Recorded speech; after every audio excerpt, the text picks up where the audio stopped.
Whoa, it's Hotline League episode 33. So excited to be here. There's a ton of stuff to talk about, as there is every single week. The second week of LCS happened. We're starting to see who's who. By the way, there's 5 people at third place.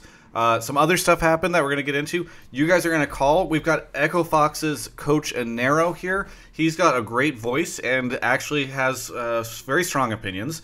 So that's Hotline League episode 33, and it's starting literally right now. Hotline League is brought to you by OMEN by HP. Here we are on episode 33 of Hotline League. How's it going, Mark? Am I muted? No, I'm not muted. You're not Hey, muted. it's going great. I'm hanging out. Get ready to talk about League of Legends. I probably won't ask Inero too many questions at the top because I have a feeling there are very similar questions coming from commenters or call-ins. So probably won't say too much. What's been this week for you? What have you been doing? What's going on? Secret projects. Super secret projects. Oh, really? Yeah, like government classified, super secret, awesome projects. With who? People. Just really secret stuff. All right. Sounds like Zell's about to raid the Twitch channel. No, I think he's coming in my room because he's confused about something. Can I help you? Yep. Is he? He's not raiding the channel? No, he opened my door and looked in at me, and he has his phone as a streaming device, and he's just creeping in my corner. Okay. Well, if you should tell everyone to come watch the show. No. Anyways, yeah, I'm here. It's great. Let's go to Inero. You're bringing so much energy. Inero's here. Inero, do you want to give everyone an idea of who you are? Because not everyone knows. I mean, I'm the head coach of Echo Fox, and I guess that's kind of it. Well, what's your background? Yes. My background in like coaching. Yeah. Like, what have you done before? Because it's not like you suddenly appeared. You've been coaching for a little bit now. Tainted Minds. Before that, I was Dream Team. Both solid teams. It was really good times. And before that, I was Mouse Sports. And then before that, I was nothing, pretty much. It just didn't exist. Yeah, I mean, it's a solid history, right? Yeah, that's good. That's good. Why is Zell on the show in the beginning? What did you do to Mark? Wait, you're muted, so I can't. He's just got the headset on. Yeah, unmute your Discord. Unmute your Discord, not the Skype. Jesus, what is this show coming to? Why is this happening? All right. Hello, everybody. I thought we fired you from the show. Yes. Okay. But I'm back. I've been rehired. What is going on? I don't know. We're just chilling. I think Mark's getting his girlfriend, so I'm. This is a subbing show, in for right now. right? Like that you've now invaded. I can be refired any. Zell, what's been going on with you lately? Good. Just stay busy over at Rito and working on my pet projects as usual. So. How you been, man? What do you think of LCS from this past weekend? It's been a wild ride, I gotta say. I was looking forward to it. Some of my favorite moments. Let's see. The ward cheering, obviously everyone's favorite. Really excited about the times that they cheered for every ward that got killed. Yeah. Yeah. That's great. Well, how about you, man?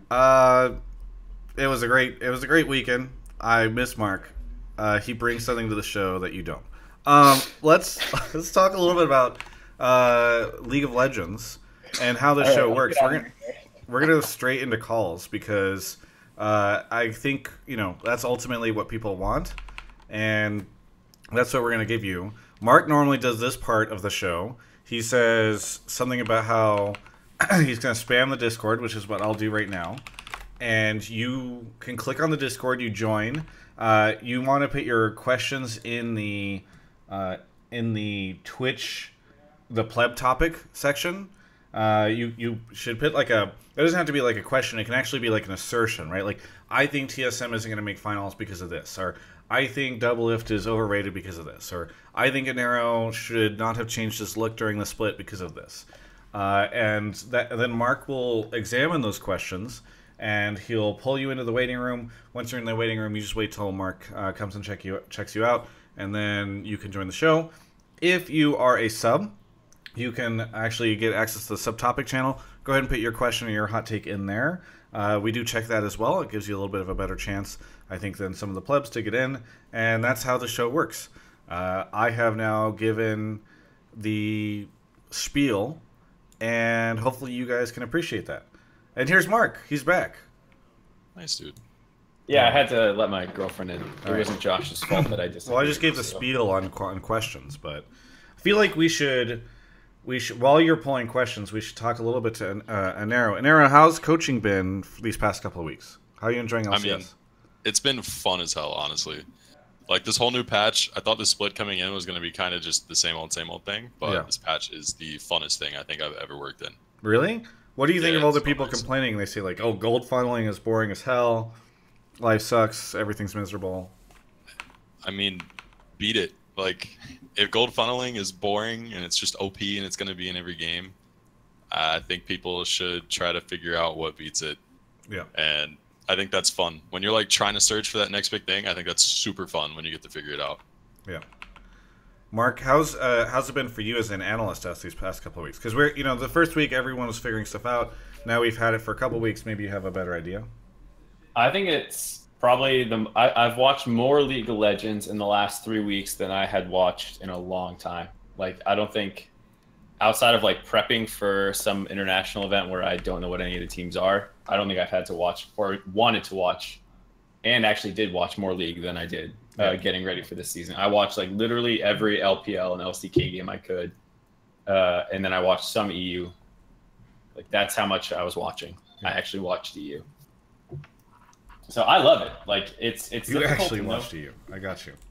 Yeah, I mean, like, it's difficult to prepare for, and I think a lot of viewers are struggling. But like, I talked to a couple like teams and players and stuff about like what was going on. So like, when I saw it in China and stuff, when everything started out, like, I was already prepared. Like, I already knew about Mordekaiser, Shyvana, and like Nunu Karthus and all that. Yeah. Kaisa, Braum, whatever it is. Like, but I don't think a lot of fans were prepared for it. Even if they heard like, wow, crazy meta incoming, like watching it for the first time is definitely weirder. But I'm 100% on board with the new meta. Minus, like, I understand if gold funneling ends up being the new meta, like, that's just the most efficient and correct way to play the game. I understand maybe that should get nerfed a little bit. But I have different reasons for that, and maybe we can get into it. Yeah. Well, why don't we get the show going? We've had some people, I think, put their questions and their topics into the chat. I already did your job for you, Mark, because you had to go let your girlfriend in. So I think we should be ready to start pulling people. It looks like you might have already pulled a couple. Yeah, I need to tell those people to unmute in the waiting room. Okay, go tell them. Yeah, well, they're muted, Travis. I need to tell them. One of them is no. They're both of them have their mics muted. Only one of them has their headset muted. Yeah, that just changed. And one of them just unmuted. That just changed. Okay, because I'm doing this right now. There we go. As you can tell, this show has no problems. Everything's pretty great. Smooth. Yeah. Inero, how's it been working? Is Huni just like having the time of his life? Does he wants to play all the other roles, or is this something that's more strategic? I mean, he wants to play it. He wants to play whatever he thinks is best. Like, he's not just like, all right, I'm playing jungle today. I want to practice jungle only. It's just like, okay, this champ's good. It's probably better if the guy who's played this champ plays it rather than saying like, all right, Josh, you play this champ now. Let's see if it works. Yeah. So, I mean, he likes it. All the players like it, honestly. Like, no one on their team has really complained about it that much. Yeah. Well, our first guest is Moonizzle. Moonizzle, where are you calling from? Hey guys, I'm calling from Anaheim, California. Anaheim, California. I know that name. What? Yeah, it's close by. What would you like to talk about on the show today? Well, I wanted to ask Inero a few questions. First question is, how did your transition from playing to coaching go? Not that great, I guess. I mean, I was just lucky, kind of, that I ran into an opportunity because I was awful at playing the game. I was really bad. And then I just randomly had to play a game as a sub for the team that I worked with. I had no opportunity to ever be a pro player. I don't have, like, the ability to play at that level at all.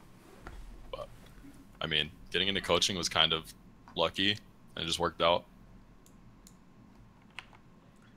How did you get into coaching? Yeah. I guess. Yeah, because like, what's your origin story? So, I was just looking for a job, really, doing anything. Like, I was working at this ropes course in Florida at the time. And ropes course? Yeah, you know, like high ropes course. You're like, I don't know, like 50 feet up in the air, and you're like on trees, and you like do an obstacle course while you're like. Travis has never been outside. No, it's pretty lit, Travis. I'd recommend it. I don't like heights. If you ever go to Tree Trek in Orlando, that was me. I worked at that place. Yeah, I did that, and then in my off time, I played League, and I saw someone on Twitter retweeted a post about looking for like an analyst for a UK team. And I was like, cool, I'll try to do that. And I made some like spreadsheets and stuff. You know, I did that typical type of thing. And yeah, they picked me up. I was working with Dan. Dan was the first jungler I ever worked with. A really good friend of mine. And I started working for their team. And then he ended up joining a team called Prides. Dan, I joined with Dan him. who, for people who might not know? He used to play for UOL before Gilius joined. He played with them when they were promoting into the LCS for the first time, and he left to go to school, and then Gilius ended up playing for them. So yeah, he's just a challenger player. He's still around in the scene, but I think he's trying to get into PUBG now. But yeah, I joined team with him. That team turned into Mouse Sports. I just kind of like followed him because he liked working with me, and then while I was an analyst on that team, I just became the head coach because there was no one else doing it. Gotcha. So, you know, it's just a nice opportunity that popped up. Munizel, I think you had another question about coaching? That's dope. No, the next question was, well, it kind of is a question about coaching, but what do you think separates your current team from the past teams that you coached? Well, one thing for sure is stability. I mean, past teams didn't really stay around for a long time because of the actual like structure internally. So that was a problem, right? But in terms of like actually playing, like all the guys on this team are super aggressive, which I think everyone is very aware of, and aggressive with like, each other. Super focused on winning. Oh, okay. Just in game. Like everyone thinks that these guys like beat up on each other out of the game and they're like pissed off all the time, but everyone's pretty relaxed for the most part. We just have good discussions, and everyone wants to play the game like super aggro all the time. So it's very different than other teams in that aspect because everyone's trying to win the game really hard rather than just hoping someone else messes up. Yeah. The Echo Fox Fight Club, somebody in Twitch chat says. Yeah. Use the word implode. Yeah. Everyone's aware of the implosion still. Do you feel like your team has like a very different identity from other teams? I think so, but I think it's just because we kind of have an identity. Yeah. I think a lot of teams kind of don't have identities in a lot of regions or are scared to like, you know, create one really. Yeah. I was gonna ask, what's the have you guys ever gotten close to like a blow up like fuck you man fight? Yeah, of course. Okay. Yeah, I mean, I feel like if you're in a competitive team and that doesn't happen, your team's not really competitive. Like, people are gonna get pissed off eventually. Like, you're gonna lose some games, you're gonna get pissed off, and it's just like how you handle that and like bounce back from it, and you're fine. Like, everyone just wants to win, so they're gonna get pissed off when they think that someone's hindering them from winning. Yeah. But it's definitely not something that's just like end of the world. Very good. Munizel, anything else? What champs would you like to see break into this new meta? What champs do I want to see break into the meta? Huh. Honestly, I don't know. I feel like any champion I've thought of that's kind of like I wanted to see played is kind of getting played. Elise. It's pretty much everything. Elise is boring, man. Elise in? What? Elise is like, so lame. I mean, you just Elise throw a dives at 3. You dive at 3. I think Elise is pretty boring. I want to dive at 3. What? I'd love to see Lee Sin. Lee Sin's fun. Okay, Lee Sin coming back would be great. I'd actually like to see Lee Sin because that champ's hype. Elise is hella boring though. She just cocoons you, hits you, and then lifts up in the air. Yeah, just a little. Wow. Nice play. I love the level 3 ganks you can pull off with Elise. Yeah, it's so unique when they dive the turret at level 3. Oh. Yo, Renekton, Elise, old school top dive, level 3, build the wave. Fucking, I mean, that was my shit. I love that. It's lame. I agree. I want to see Elise. Fuck all y'all. I'm glad we got this shit like Heimerdinger getting played now. Like, that's just right. Like that's hella fun. Heimerdinger's super hype, dude. You see him drop that fatty turret down, and then the melees ran into him and died. Yeah, it's more of that. That's funny as hell, man. You know how confusing it is when a Heimerdinger's just in a fight? Like, no one knows how to fight around that shit. The guy just comes in, and everyone gets a little startled. Do you feel like we're playing more boring compared to the other regions? Because I kind of feel that way. At least EU and Korea. I guess. I mean, I don't really feel it because we kind of try a lot of stuff. Yeah, you guys are pushing it harder than anybody, I think. Yeah, I think as a whole, kind of, but it's not that bad. I mean, if that's how people want to play the game, I guess play it that way. It's just, yeah, it's a little boring, I guess. Yeah. Some teams are more boring than others, for sure. Well, so I think last week, I don't know if you saw, Dash was in here and we were debating like whether or not with the EVOS coach, like that was a problem potentially that North America was clearly less inventive than some of the other regions, and like that pointed to player like skill set like problems or anything, or if you just legitimately don't think it matters that much as long as people are playing what they're best at. What's the question with it? Are you like concerned for North America as a region if everyone else is branching out more and we're stuck playing the same old meta or close to it? Yeah. I mean, I don't think it's very good for us if people aren't willing to test it. I mean, I know some teams are at least doing it in scrims and then just not doing it on stage, which is understandable. People just want to get the wins, right? Yeah. But I mean, some teams aren't even doing it in scrims and they're just kind of rolling with it. It seems like they're just waiting for the next patch to fix all of this or something to come, and I think that's really bad. Yeah. I don't know. We're definitely pretty slow with things sometimes. I think EU as a whole is usually pretty quick with finding out what's good, and so is LPL. Yeah. Very good. Well, hey, thank you so much, Moonizel, for calling in. Thank you, guys. Shout out to Saints Tots. Yeah. I actually, there was I didn't get the picture because I took it on Sebastian Park's phone, but there was a woman at the LCS this weekend with a Saints Tot sign, which I don't know if people know that, like, that's like a meme from a State of the League episode from like 2012. It's crazy. Yeah, it's Saints mod. Yeah. Very good. Well, thank you so much. Anyway, see you, brother. See you. See you, brother. Where did that start coming from, Nick? Because I feel like you say it. Yeah, so I feel like I kind of made this a bad thing. E-Thug came to our boot camp in the off season, and he would always say like "One Love, brother," and I just thought it was the funniest thing ever because that kid's so goofy, and I just kind of started saying "brother" at the end of stuff, just kind of like making fun of him because we're like good friends, and it just kind of stuck, and I can't stop it now, and it's hella annoying that I do it, but it's just one of those things you've done to make fun of someone, it just becomes a habit and you can't stop it. So how did it get over to Acadian? Because I hear Acadians say it all the time too. Or is it just like you guys hang out? I know me and Demonte started doing it to each other because we would play like other games, and I thought Moon and Acadian were saying that for a while to each other too. Yeah, they probably were. Yeah. I think it's just kind of funny because of the like Hulk Hogan thing too. Yeah, adding at the end of every tweet. Very good. All right, let's move on to the next caller as I give a couple shout outs here. Shout out to 20-year-old Asian girl CSAR17 who resubbed and said, "OMG, it's Nick Smith, what a sexy beast." Robot Rust resubbed. Real Foxy gifted a sub to CNN is fake news, and then Kalita1 sent 1,000 bits. So thank you to them. Next up, we've got Sable Flag on the show. Sable Flag, a Fenron Jenkins, I don't know, a constant viewer. I don't know if you're a mod. Are you a mod? No, I wish. But okay, well, working your way up to mod. I am addicted now to Total War Warhammer 2.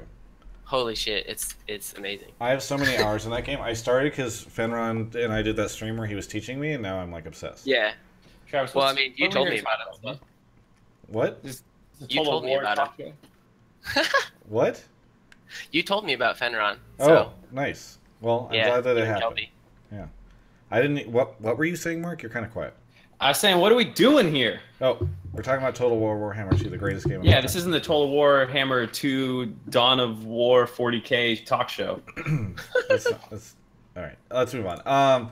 Sable Flag, what do you want, or where are you calling from? I am calling from Orlando, Florida. Ooh. Orlando, Florida. What? Yeah. There we go. Part?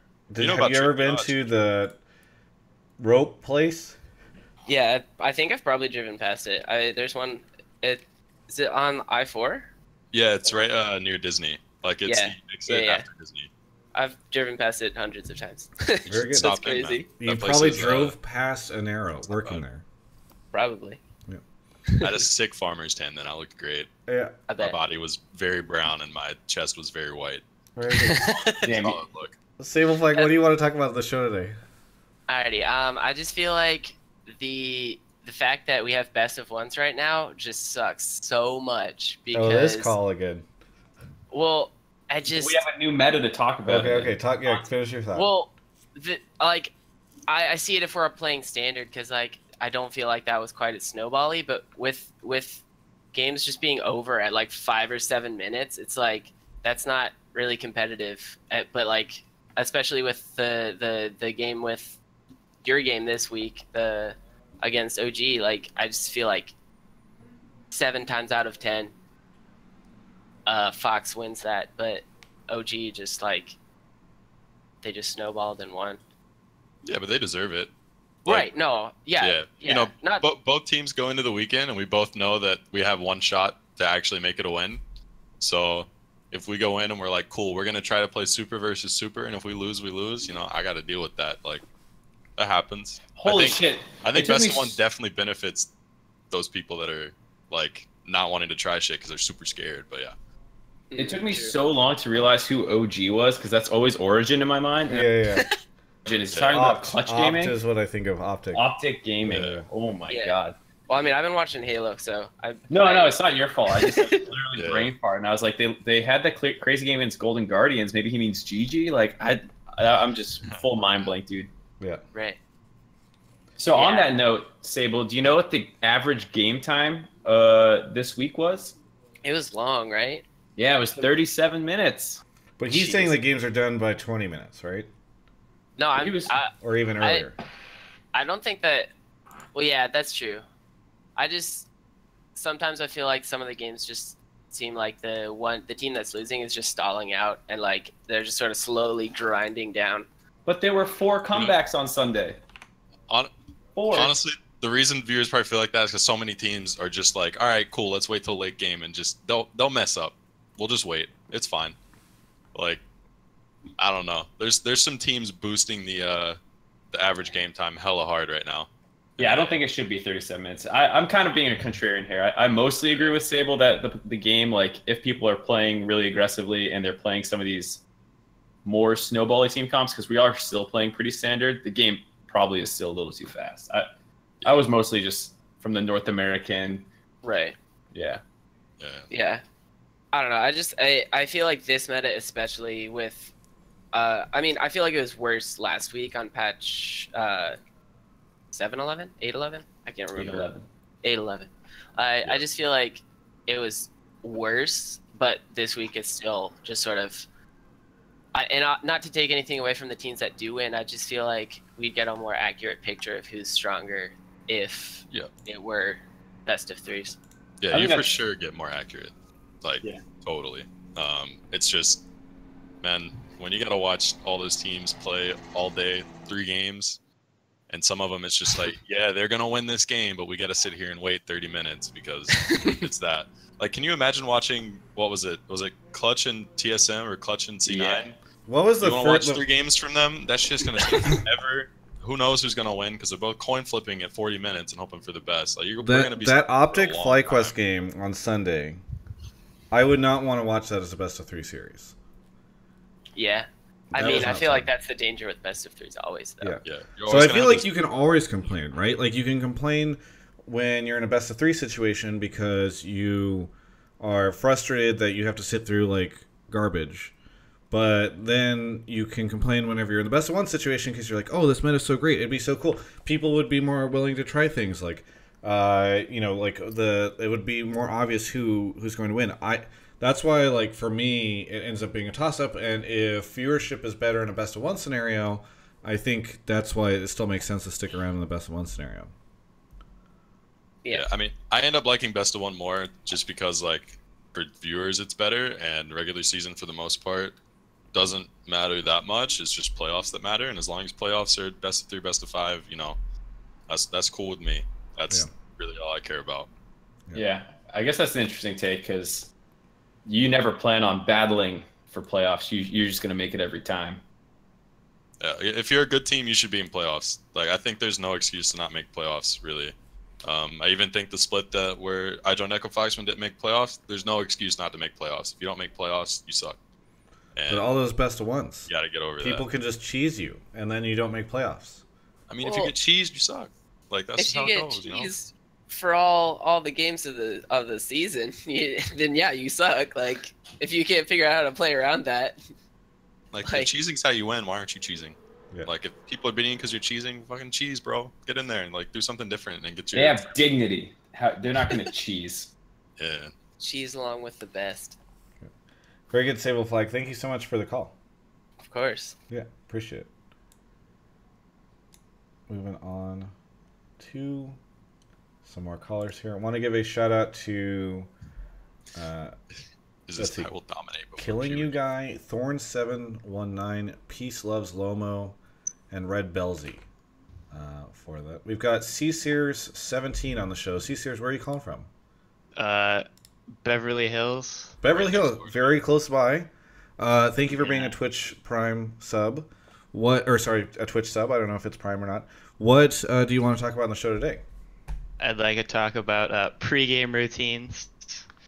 So what I've heard is that some people on Echo Fox have very specific pre-game routines. I don't know if they've continued to this split or not, but yeah. How did you hear this? Well, I'm part of one for Nick, and then I've heard them for the other things. You're part of one for Nick? Yeah, so you guys know each other? So Charlie joined this split as an intern, but he's had me added on Snapchat for like months before this. Okay. Are we gonna need like a disclaimer, like this is about to get real? Yeah. He's got me on Snapchat, and then it's a saucy Snapchat for sure. Okay. Yes. Which way is it? His Snapchat day. that's saucy, or is it yours?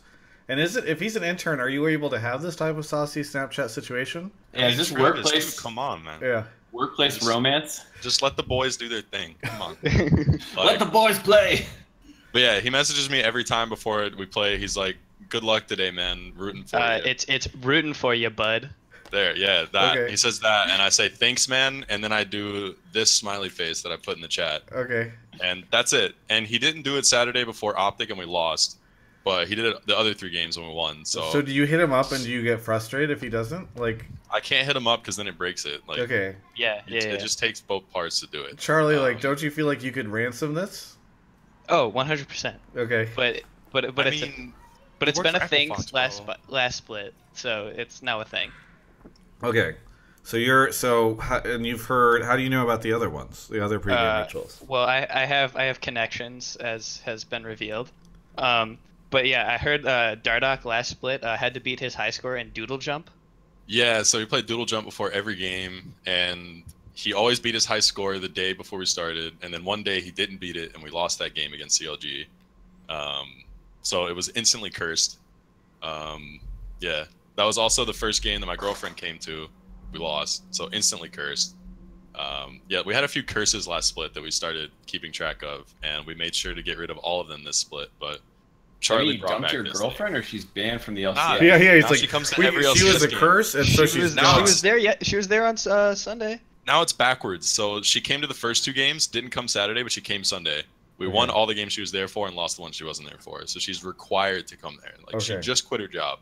Oh, really? In order to do this? So, did she actually quit her job? She actually quit her job that Sunday before she came, and then she came to LCS and we won. So. If she gets a job, is that part of the curse? Like, maybe quitting her job is the thing to do to win. She needs to get a new job every week. 2 new jobs, I guess, every week. Maybe. Yeah. I mean, that sounds good to me. So is the Doodle Jump thing a Dardoch ritual or like an Echo Fox ritual? That's a Dardoch ritual for sure. He got rid of it now though. He doesn't do it anymore. Okay. I thought this was gonna be like real rituals, like Ray Allen only eats chicken. I mean, how is this not real? I mean, so these are pretty real. Yeah. I don't know. How is the Snapchat thing different than the chicken thing? It's like I was gonna say a couple other things before I got cut up, but like he goes there with 3 hours before, has to do 200 shots, eats chicken only. Or something like, I don't know. I thought it was gonna be something else other than fucking Doodle Jump and my girlfriend can't show up or might show up. I mean, what do you want us to do, man? Yeah. Okay, I don't eat before LCS games. I'll eat that's Jolly Ranchers or something like that. And I ate before the Optic game and we lost too. So there's that. Because they had some hella good chicken backstage. And so if you guys play last game, do you just starve all day? Yes, he does. Yeah, I usually just eat a lot when I leave. I've not heard any other teams that are like, some I've heard have little things like usually having to do with bathroom activities, but it feels like Echo Fox has more than I've ever heard of before. I don't know, man. It happens. It sounds like anything different that happens gets added onto a list as part of we need to do this again. I mean, we can't lose because we're bad. We literally only lose because of factors outside of the game. That's okay, good. Basically. It's good to know that's how it works. Is that, as a coach, do you feel like that's a good idea, like a good concept to just always blame the losses on outside factors? Yeah, for sure. Okay, that leads to learning and improvement. The Optic loss got blamed on me because I didn't do it. Okay. Yeah, it's your fault, bro. Wait, I thought it was the girlfriend's fault. No, that one was my fault. I didn't tell him. Okay. But Charlie started this, so they all work together. Okay. If multiple factors are different, how do you analyze that? Like, do you have like a bunch of people like breaking it down? We have we have an analyst for that. A superstition analyst? Yeah, a superstition analyst. Just run the numbers for me on that one, Jim. Just let me know if things are working out. Pretty good. Well, thank you so much, Caesar17, for the call. Yeah. See you tomorrow, Charlie. See you tomorrow. Fucking Echo Fox employees just sneaking onto my show. Yeah, I mean, you're gonna have to filter them, man. Like, I'm pretty active on our Discord, so those fuckers are please just let us. If you see something in the waiting room, if I see R Fox 420, he's out. All right, we're not doing that. Yeah, I mean, you've already gotten 2 callers from our Discord, so. Really? Okay. Yeah. Well, we've got Thonk on the show. Do you know if Thonk is from your Discord? I have no idea. Okay. Nah, I'm not. So. You're not from the Discord. Okay. Sweet. Whereabouts do you live? I am from KC Mo, Midwest. Okay. Represent. So I click on everyone's names to see if they're a sub, to see if they're tagged that way. Yours says that you're in a Diablo 3 game right now. So are you actually playing Diablo 3 while on the show? I am actually playing Diablo 3. Okay. I swear to God, if I hear your mouse going crazy, dude, you're getting booted. Yeah. Nah, guys, nah. Okay. Focused up right now. Yeah, you've set it aside? Yes, I got out of the rift. I'm chilling in town. No clicks. We're good. All right, good to know. All good. What do you want to talk about on the show? Yeah, so pretty much just wanted to direct this mostly, I guess, at Mark and Inero. Travis, feel free to hop in if you want. It just really seems odd to me that more teams aren't taking like Fnatic's approach of, I mean, I guess you could say benching Reckless, or more in general, benching their marksman player, because we call them AD carries or bot lanes. Let's say substituting, so it's not quite as harsh. Substituting their marksman players. Because I mean, I get it if like your marksman player is better than literally all of your academy players, but my example for this question is like, you can't tell me that Jensen is not better than, say, Keith. Yeah, right? But Jensen is benched for other reasons. That's true. I agree with that, but I mean, through these 2 weeks now, I feel like maybe it might be time to bring Jensen back in. Is this a Cloud9? Are you? You feel like you're trying to Trojan horse your way into the Cloud9 topic? No. I don't want to. I don't want this to be about Cloud9. They're just my example. Okay. I want to include that in it for why teams don't do it. But let's just for the sake of this argument, let's just say that Jensen was substituted out, and now he's made up, and he's ready to be brought back in by the merits of his hard work and dedication to the team. Well, I think another option would... Well, we were talking about the DeMonte thing. Okay. All right, we have other C9 callers, too, so I'm sure we'll get a chance to discuss the C9 stuff in the future. What do you think, Inero? Like, why aren't teams, like, throwing in their academy top laner to play something unique bot lane or mid laner or something? So I think teams just don't want the backlash that comes along with it, and they probably don't want to waste time practicing with that when they think that the patch might disappear in a few weeks. I know for sure we would have done it, or at least like tried it if DeMonte wasn't banned. We would have at least like given it a shot to see if it's something that we wanted to do on stage. But I don't know if other teams want to do that, like especially with the backlash that you saw that C9 got for what they deem is like a benching that they needed to do. Can you imagine if they tried to swap out Sneaky for Golden Glue and explaining that to a community? Like a lot of orgs probably just want to avoid that and say, hey, just make this work. Yeah, but there are certain orgs that could get away with it easier. Like who? Like no one is going to be like no offense to Golden Guardians or Deathly, no one's going to be like, what?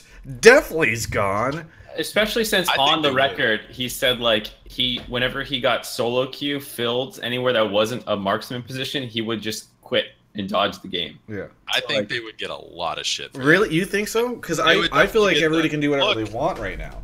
They would say, look, these guys don't care about getting anywhere in franchising. See, we called it before it started, Riot. These teams are going to be at the bottom, and they're not going to care. Look, they put a mid laner in ADC. Look at these idiots.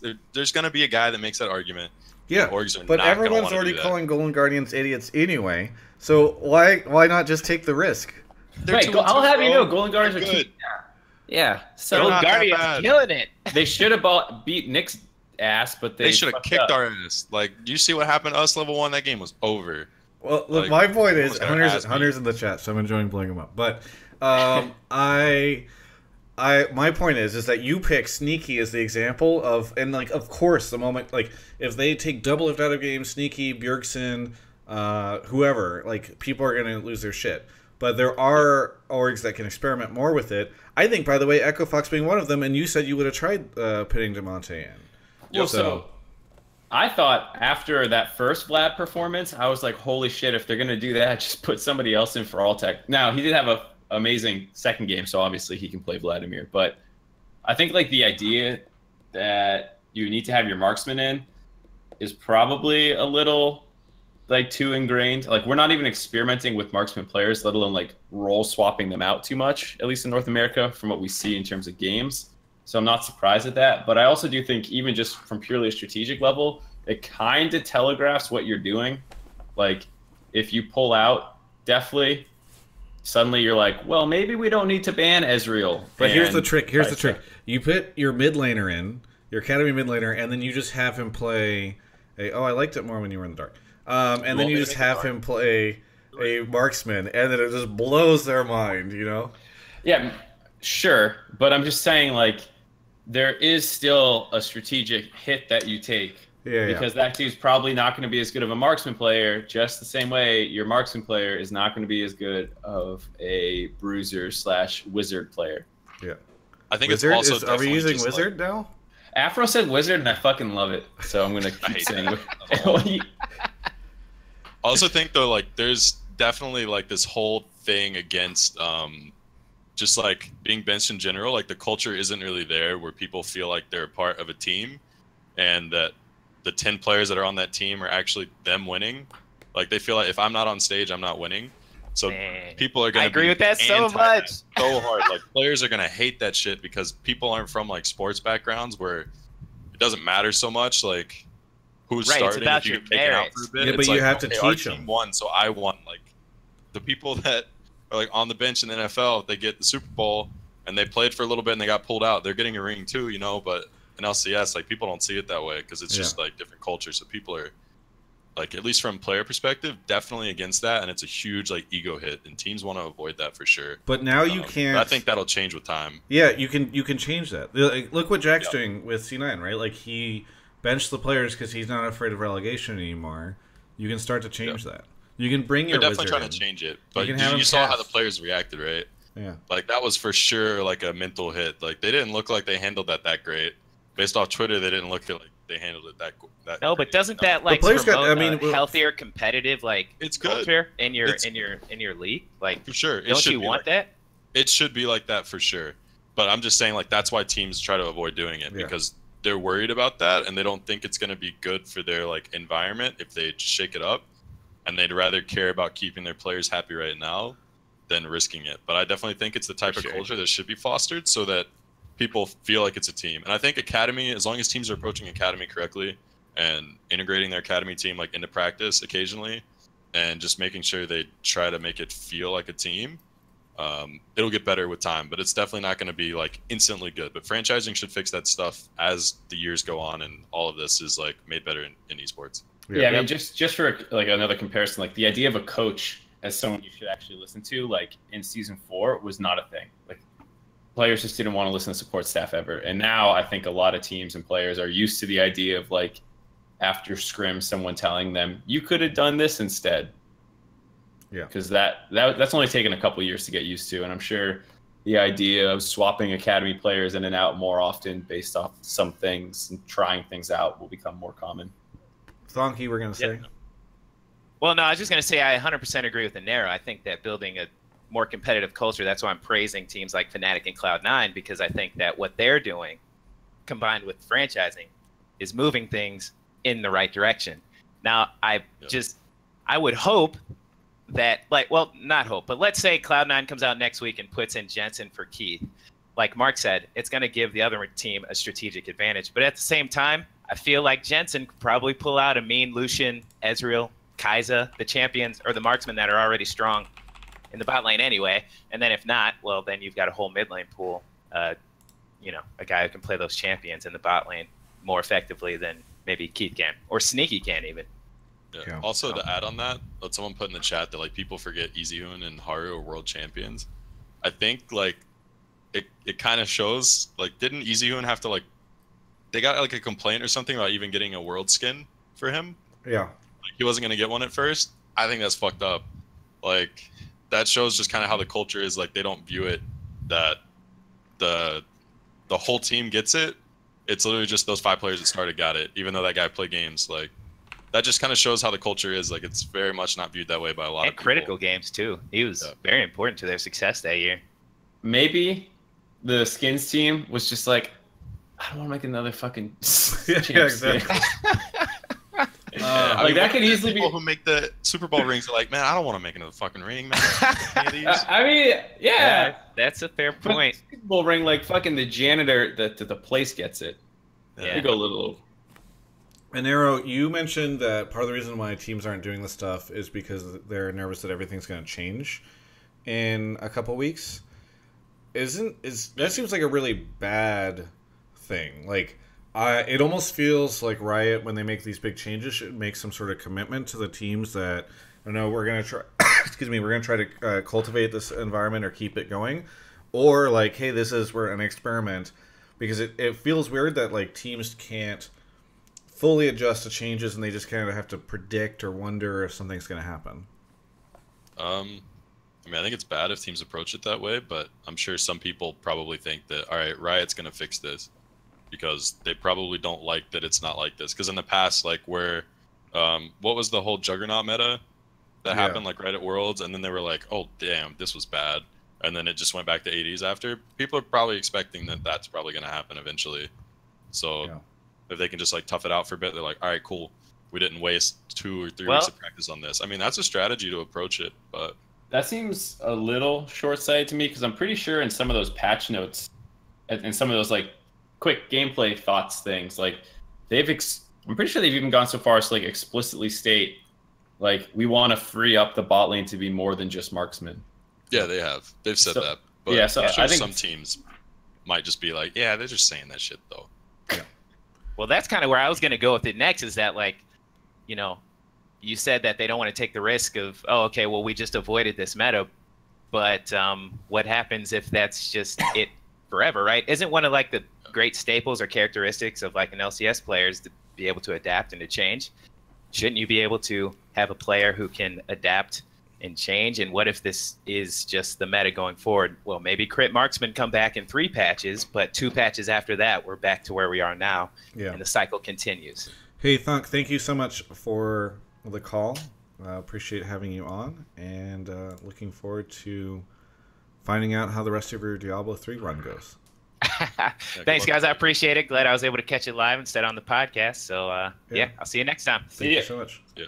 Oh, yeah. Emily said something, too, by the way, about the, like, 10-man roster. You can't even get support at international competitions. Yeah, that sucks. That's another reason why it doesn't feel good when you're, like, a backup, because I can't even bring the whole team. Like, Rift Rivals, I got 1 sub, that's it. Okay, I have a question, because you mentioned Rift Rivals. Inero. What's up? Would it be better for any LCS teams to sub in their academy team for Rift Rivals and give their NA team, or like their main roster, a break? I don't think so. I think if you need a break 3 weeks in, that might be a bad thing. Maybe if it was later on in the season. My point just being, like, you could use it to try different players, but do you think Rift Rivals provides a lot of instructional learning experience for the main roster? Do you think it's valuable for the team? Because there's nothing at stake, right? I think it's definitely valuable in terms of like you're literally scrimming EU teams live, pretty much. That's really kind of all it is, and that's pretty cool. But I mean, I think you should use it to try out some academy players if you want and just see how good they are. It's like, okay, if we lose this, it doesn't matter that much. Like, fans might hate us on Reddit, but whatever. Yeah. Fans are gonna hate you anyways. Do you think players feel any pressure at the games, the Rift Rival games? Oh yeah, for sure. Okay, all I didn't know if it. Win, yeah, I just know like compared to LCS, because on the one hand, like you said, it doesn't really matter in the long run for anything, but at the same time, there's probably more eyeballs and the more hype event. So I didn't know. Yeah, like it doesn't matter, but it does in terms of like it's bragging rights, and as much as it doesn't matter if you actually win, the fact that you're gonna go on Reddit and see like, we won at Rift Rivals and we were in A and we're the best now, and what if for the next 6 months? What if we won by using only academy players? Oh, that'd be hilarious. Wouldn't that, I mean, isn't that almost worth the risk? That'd be so funny. Like, it would just be funny to do, and if it happened, it'd be like, hell yeah, they suck. I mean, it kind of already happened. Mike Young beat them last year. He's in academy. Yeah, that's pretty embarrassing. That's pretty bad for Europe. That was a shit fest for sure. Yeah, I probably wasn't very fun to be a European player for that couple weeks until they did better at Worlds a couple months later. Yeah, but it was definitely fun for us, just laughing at Europe for a few months until, Worlds or whatever happened. I just think weeks. I doubt the value of Rift Rivals, and especially because there's nothing going on, and I think teams enjoy. You can kind of, like, if you're triple blocking all the time, it's kind of nice to give your team a break.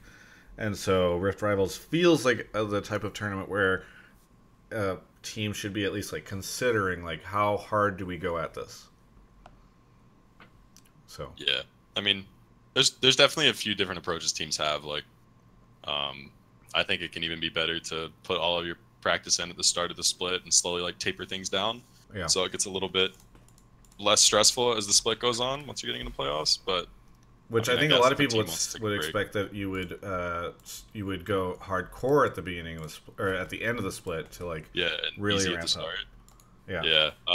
It's actually something that Denny, our old coach with Echo Fox, was working with, that left to go back to coaching college and working at college, talking about like how sports in the Olympics use tapering. Like, they do a lot more work at the start of their practice, and slowly they just ease off of doing work until the very end where they barely practice.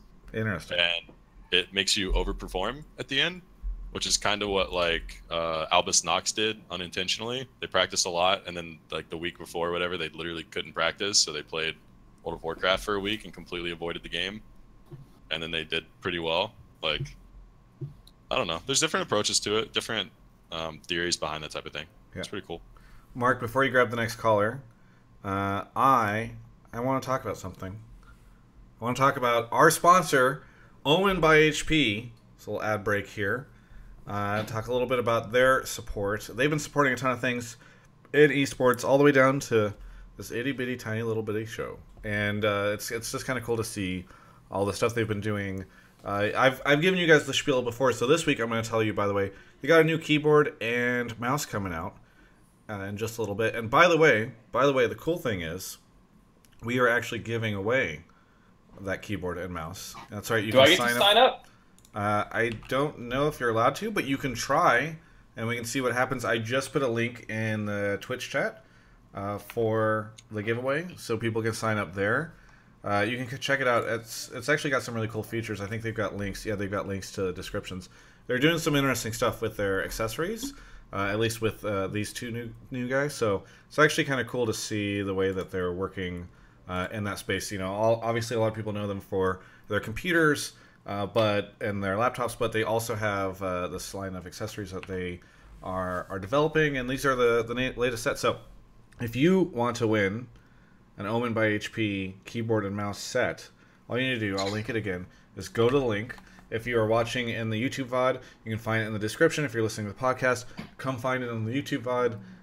It's a cool giveaway. By the way, that helps me as well when people sign up. So And a lot of the ways, there's multiple ways to enter the giveaway. A lot of them are very, very, actually, they're all pretty easy to do. And again, all that stuff helps me. So thank you so much to OMEN by HP for their support of the show. Thank you guys for hitting them up, tweeting at them. People still message me, say, hey, I got an OMEN by HP computer this week. Super cool to see. So thank you so much to OMEN by HP for their support of the show. Yes, unfortunately, it's not available in all the different regions, but hopefully for those of you that it is available and you can hit it up. I got 7 entries. You got 7 entry, and you did that in this time. Yeah, and that time I liked it on Instagram, and I followed it on Twitter, and I followed Travis on Twitter. Yeah. A lot of the stuff you guys might already be doing, by the way. Yeah, I need to follow you on Twitch, but that means I need to link it to Twitch. Yeah. Well, either way, just click the link, do it. I'll probably be incapacitated the rest of the show trying to get all these... Very good. Well, Mark, maybe you can take a break from entering the giveaway and grab our next caller. Oh, fine. Also want to give a shout out to, where were we? Red Belzy, Shazd, Tubes, who resubbed, Donkey Punch Dan, Bravely Platonic, my dogs. We have our next guy. My dog's called Jinx. There you go. Lagunas is on the show. How's it going, Lagunas? I'm doing pretty good. How you doing, Matt? Pretty good. Wow. Deep voice. Deep voice. Wait, Nick? Where are you calling from? Fargo, North Dakota. Fargo, North Dakota. Can you guys have a contest to see whose voice is deeper? Like, drop it down as like low. Drop it real low. Hey, how's it going? How's it going, man? I think Lagunas wins this. By the way, thank you for being a Twitch sub. What do you want to talk about on the show today, Lagunist? So I was going to talk about the C9 situation, but to kind of put a little bit of preface onto that, because the previous caller got into it, the Cloud9 situation is completely different than the Fnatic situation, because Reckless came out and said that he wanted to have the best team possible to go in there. So I think we all have to agree that the Cloud9 and the Fnatic situation is completely different. Yep. Yeah, I was just comparing the community's reaction to it, even though it could have been beneficial for C9. Before they even saw, they were like, "No, this is the worst thing ever. I'm fans of those guys. Heck this org," you know. But I do think it means that Reckless has a good approach to it. He recognizes that a teammate is going to be better than him, and that's good. That's what you should have as an athlete, for sure. Very good. So then, to lay a little bit more down on this is the fact that everybody's coming down on the players for, oh, they handled this situation kind of off. But if you actually watch the Cloud9 YouTube channel, they decided that they were going to make a YouTube video of this benching and be like, oh, hey, look at this. We're benching these players, and actually show the raw emotion side of it. So that right there kind of discredits Jack saying, oh, I'm disappointed in these guys, because pretty much he just clickbaited everybody for views. Well, I don't know if I would say he clickbaited everyone for views. Yeah, because if I was a producer trying to maximize views on it, I would say Sneaky and Jensen benched raw uncut footage in all caps. So I don't know about clickbaited, but he definitely did release the footage. Yes. Yeah, I mean, I would definitely say if I was in the shoes of the person making that decision, I probably wouldn't put that on YouTube, because I think it's a little fucked for the players. I think it's very... My philosophy towards that is you should always praise in public and punish in private, because people's reputations matter, and I think you should keep that in mind. But I mean, people have different approaches. That's their decision, I guess. What did you think of Breaking Point in Inero? I also thought it was pretty bad. Yeah. What do you think it of made Loco and Dardoch and everyone that was involved management-wise look hella bad? What did you think about the initial Rebirth episode where we benched Piglet? I think... I honestly, I don't remember all of that one completely, but I think any time as a concept, if you're videoing someone getting benched, it's maybe not the best thing to just put in the public. I think it's just kind of weird, unless the player was just oh, I'm cool with it, it's a good benching, hey, you know what, this player deserves it, and then maybe that player's talking about it, yeah, I think my teammate should be playing because he's playing better or something. Yeah. Which is probably just not going to happen, because a lot of people aren't going to be like that. But I think it's a little of a touchy area that probably should be avoided. I'm somewhat surprised by this by Jack, because in the Overwatch scene, Noah, I think a lot of people don't know this, but Noah released like they came out with this video. They're like, hey, we're going to be super transparent all the time. We're going to be the most transparent of any team show ever. And they showed a conversation between Noah and one of his players in the In-N-Out parking lot. See, people are already spamming In-N-Out in the Twitch chat. And In-N-Out became a meme because there was a conversation between him where he was basically threatening to bench him. And people, I think, did not think that this was very professional, and he got a lot of shit for it. That's my understanding of it. And it became like a meme. So I was somewhat surprised that, like, I think doing that video and saying, it's like airing interviews, oh yeah, Jack came in last night, talked to us, benched us, like, we're trying hard to do this, Jack explaining why he did it, actually showing it, and by the way, like, it does not look good when you're showing it and it's happening in front of everybody. Yeah. Yeah, I think that's the weirdest part of it, because I would have to go back and watch the initial Rebirth too, but, like, we had, like, a bunch of meetings and we showed some of that stuff, and I thought we did a decent job at it, because we didn't, like, we had footage of the bench, but we didn't have much of the conversation included in there. Yeah, if I remember correctly. And then I think the bigger issue that a lot of people said that I also agree with was, like, doing it in a group setting first was really weird, and not, like, talking to them one-on-one on what was going to happen. So, like, I think you can question the decision to release it at all, and then you can definitely question the actual benching process. I also think, like, to Langwood's first point about how the players got blasted, like, I don't think they were that great either. Like, the memeing tweets, like, I get that that's kind of their brand, but that's not. There's a time. Yeah, there's a time and a I place. think it was bad all around. I mean, maybe they did do something individually before, which I agree. I think before you should have, like, a one-on-one, like, hey, this is happening for this. We're gonna, like, talk to all the players as well and make sure everyone's aware, but I want you to know ahead of time, so that way, like, you're not caught off guard in front of everyone and embarrassed, because I think players should have time to, like, prepare for that mentally, so they're at least, like, recovered. Yeah, I think you don't even need the player in the room when you're having this conversation. Like, you go talk to the players individually, and then players are gone, you call everybody else except for them in the room, and you say, hey, look, this is what's happening. And maybe you film, like, footage of the conversation. You don't necessarily need to have the whole thing in there. There's just, like, so many layers deep. The crazy thing about this is that I thought after my interview with Jack, where he kind of explained the behind the scenes on all this, and then, like, Reaper did that interview with Invin, where they strangely titles it, like, his real reason or whatever. But they, like, those both seemed, like, the hardcore sneaky fans were still never happy and spamming not my C9, but a lot of people were like, hey, look, it's an unpopular decision. And so it was so weird to me that, like, 2 days later, they just, like, dropped this shit, and it was like, oh, okay, now yeah, it was like they were just winning the public opinion battle, and then they just kind of shot them foot. Yeah. It was really weird.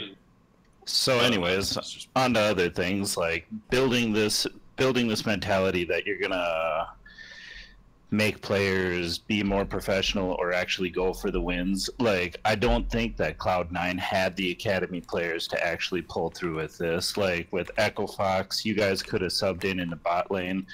But, I mean, you look across this, Golden Glue is a proven commodity, Keith is a proven commodity. These guys have losing win rates, even in the Academy League.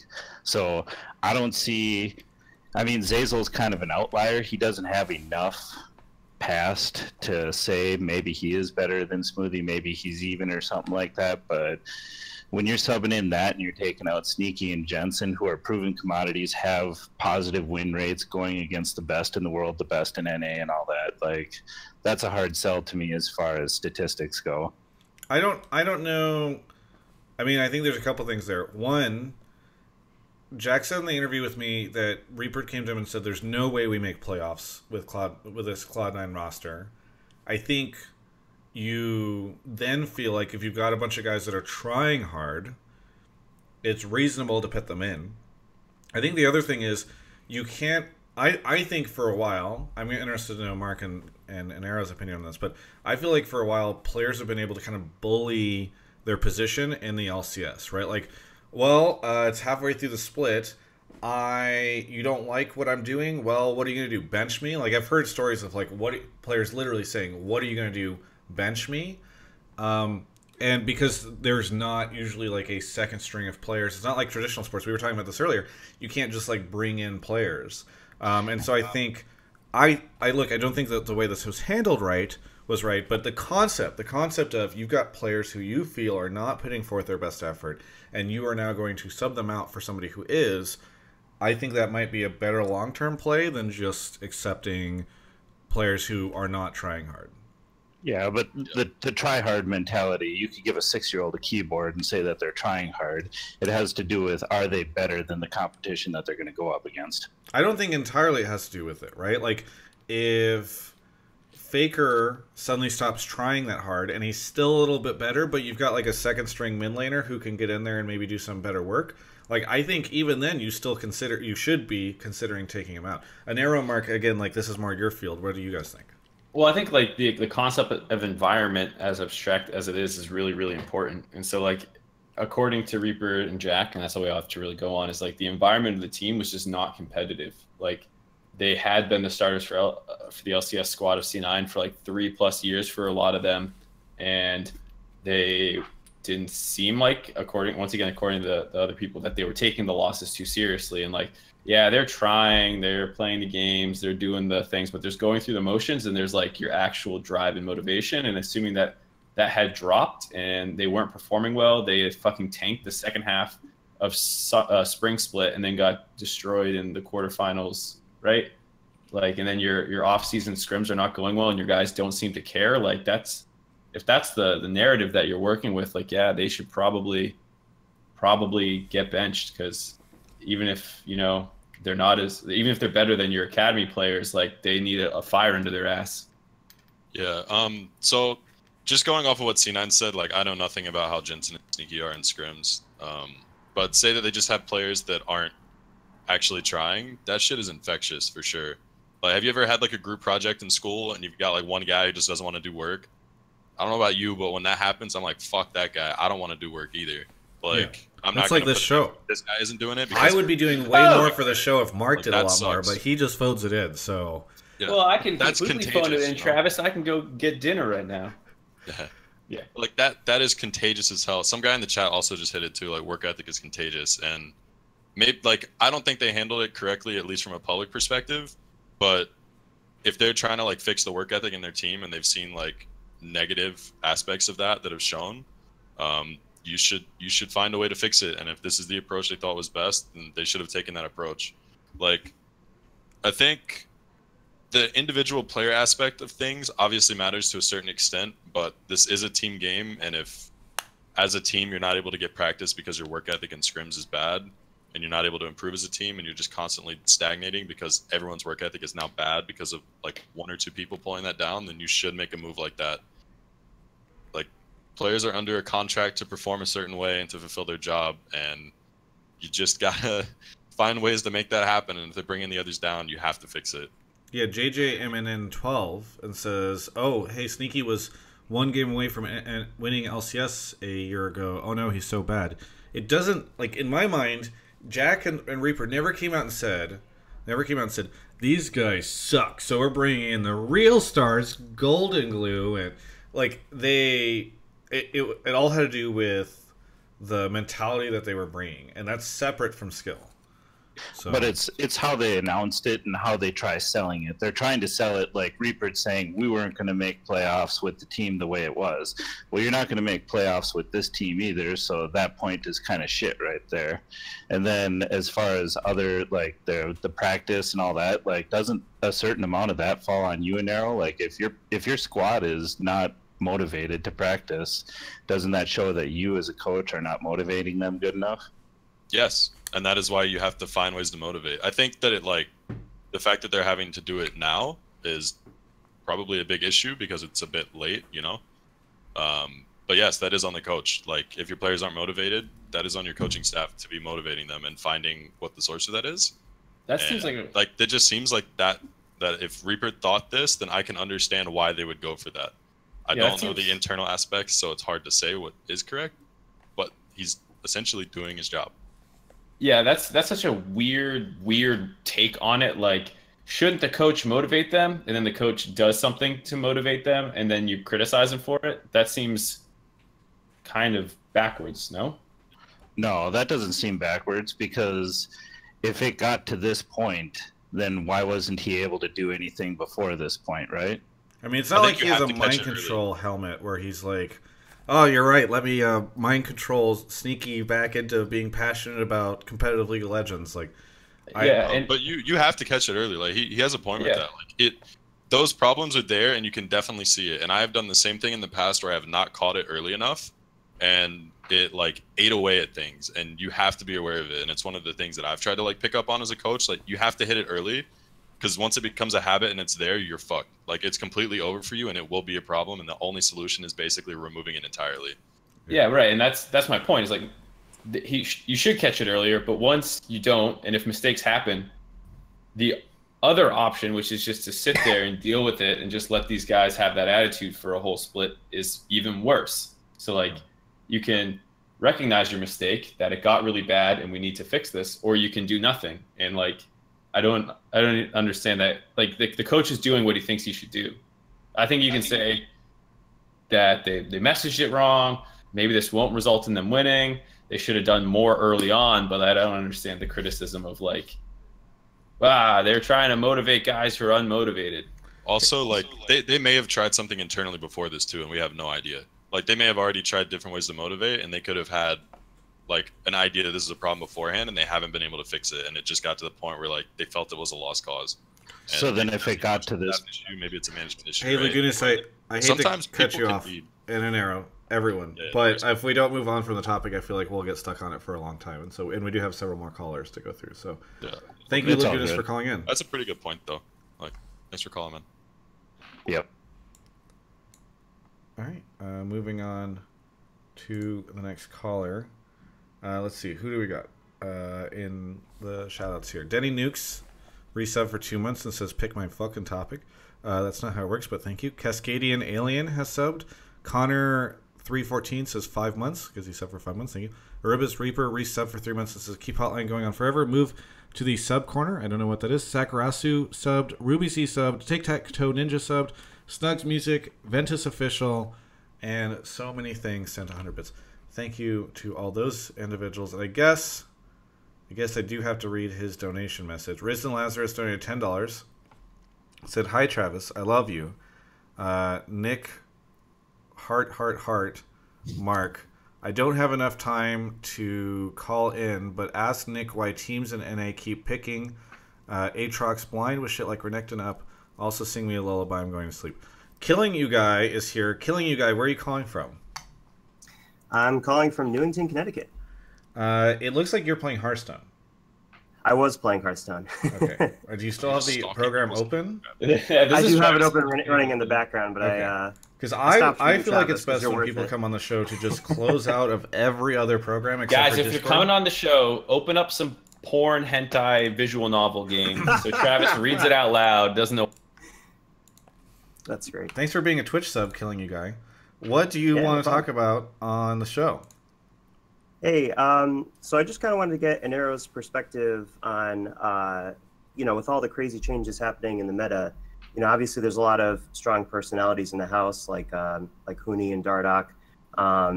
Plus, with things like role swapping going on, and changes going on from the academy roster to the main roster. I'm sure you probably got some opinions from the bot lane in terms of what they think is important, etc.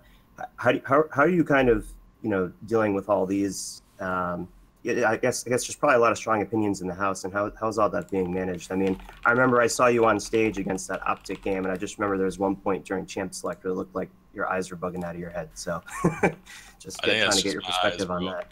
I got some big eyes. I'm a funny looking dude. It's just gonna happen sometimes. Like nothing crazy is happening on stage with that. Okay. In terms of like keeping the personalities in check, I don't think it's really as insane as people think.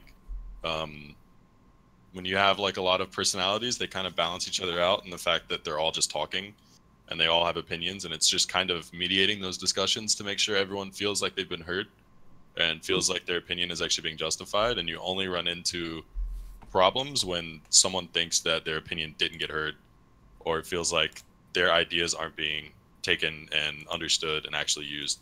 So it's just balancing around that and kind of getting the whole team onto the same like way to play. Like, all right, we think this is the best way to play and this is our best way for success, so we're all going to try to do this to make it happen, right? But I don't think it's as hard as people make it out to be. Killing You Guy, what's your take on that? Is that a good answer? Yeah, I think, well, I remember too, Travis, you interviewed Dardoch at the beginning of last split. I remember, you know, there was some early on interactions with him and Huni where he had mentioned something in the interview where, you know, he had challenged Huni about some decision about ganking top lane, and Huni said, no, you're wrong because X, Y, and Z. And he's like, okay, well, you were on SKT, so. Yeah, I remember that. Yeah. So, I mean, I'm not sure if it's still the case in the house or if Dardoch maybe kind of had the courage to speak up more about certain things, or. Oh yeah, Josh having the courage to speak up about things is something that's never going to disappear. Don't worry. Like, if he has an idea about something, he's going to bring it up. But that's like most of the players on the team, and something we've been pretty vocal about is like, with all of this, all of you have to speak up. Like, you can't just let one or two people dictate the discussion, because if you do and you don't put your point in, you are not helping anything out at all.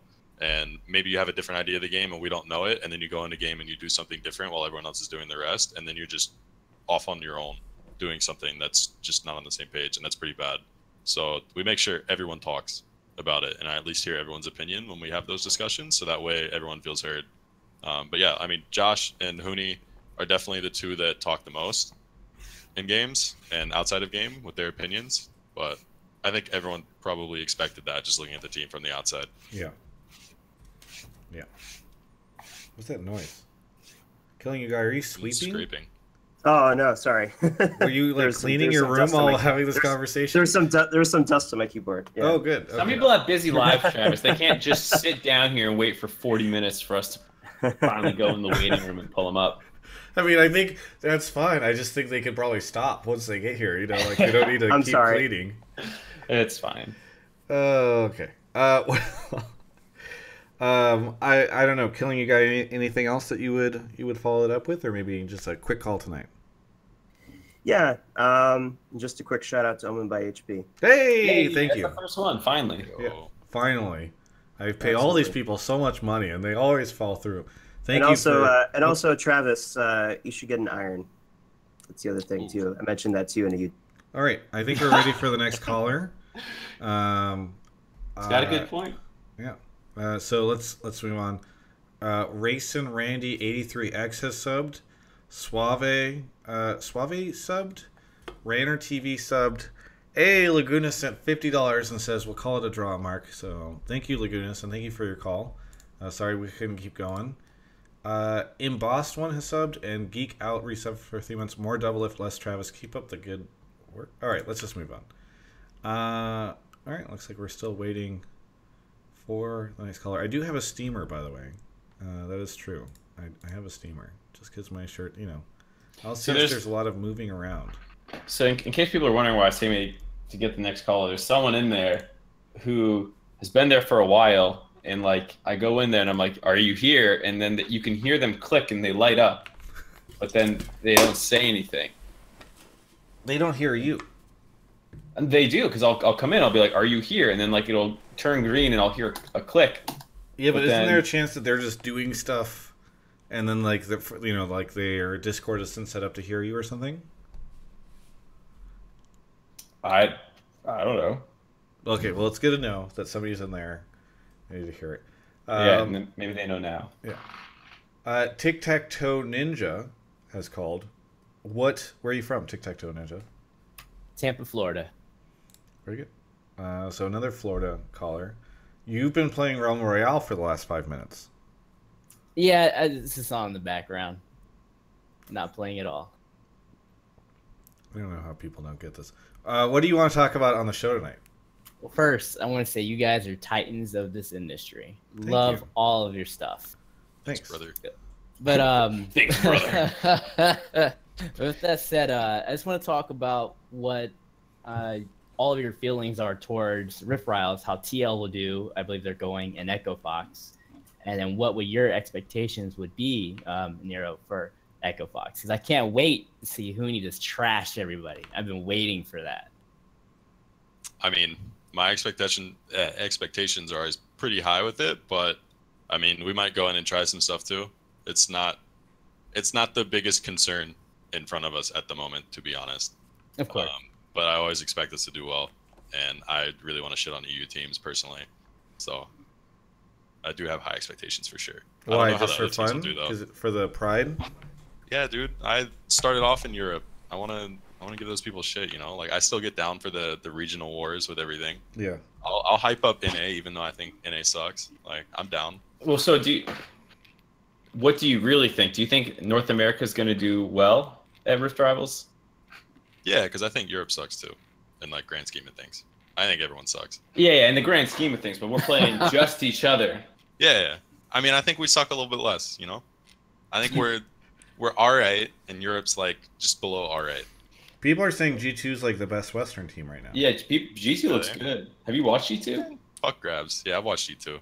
Grabs is my boy. I like their coach a whole lot. But I really want to beat G2. I really want to beat him.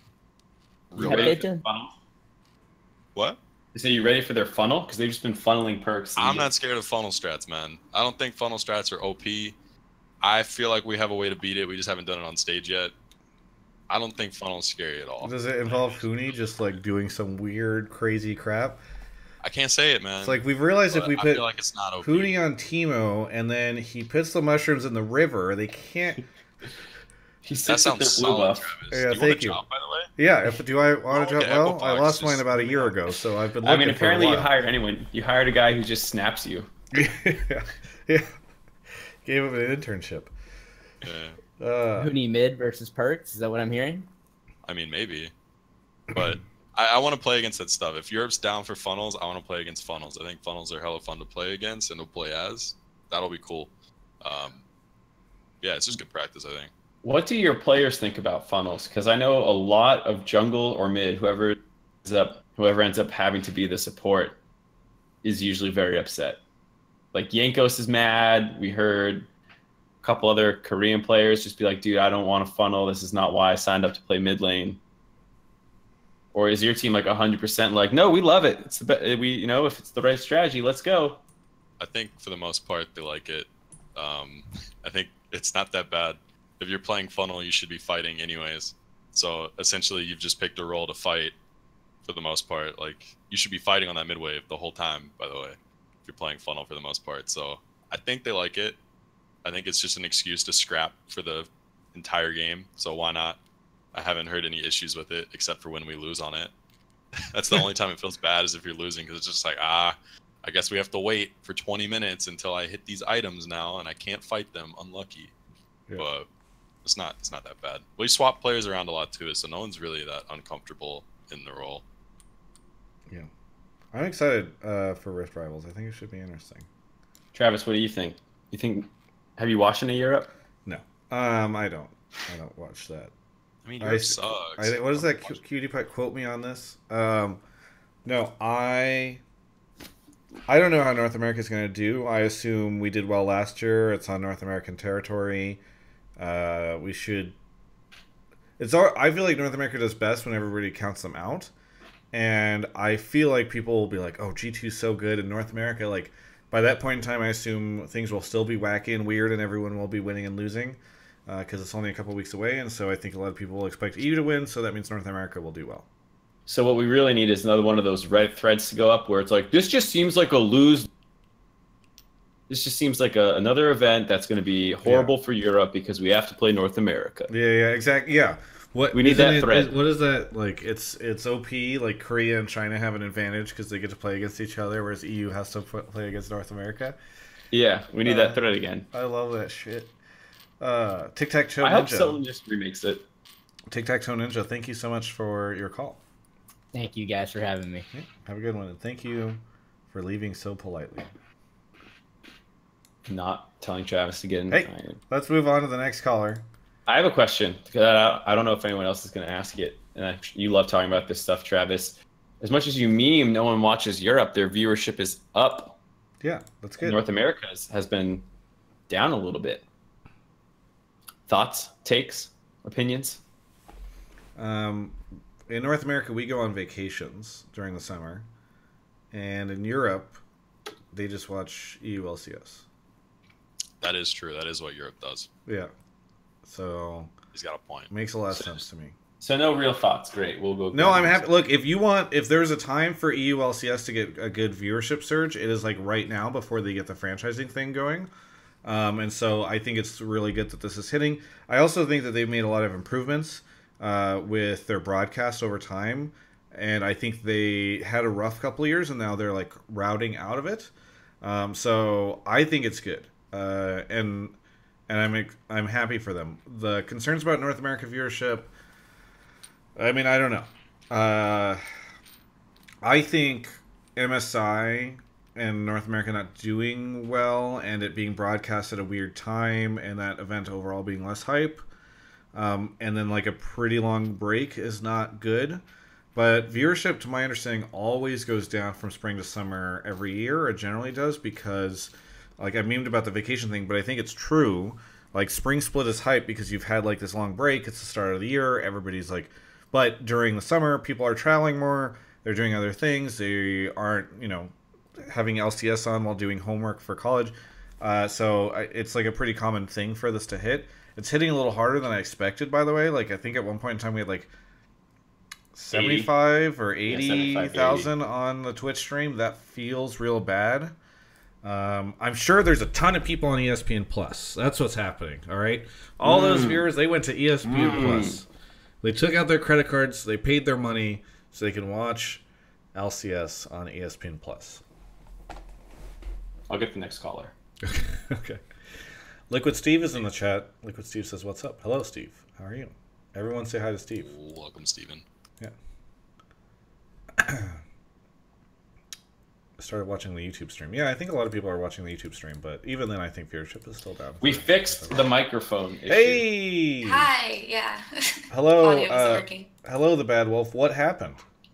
I don't know. It was really weird. I could hear notifications, but I couldn't hear any volume. So. Okay. And now I can. I have Googled the name of the game that you were playing. Oh, it's a smiley face. It's a smiley face?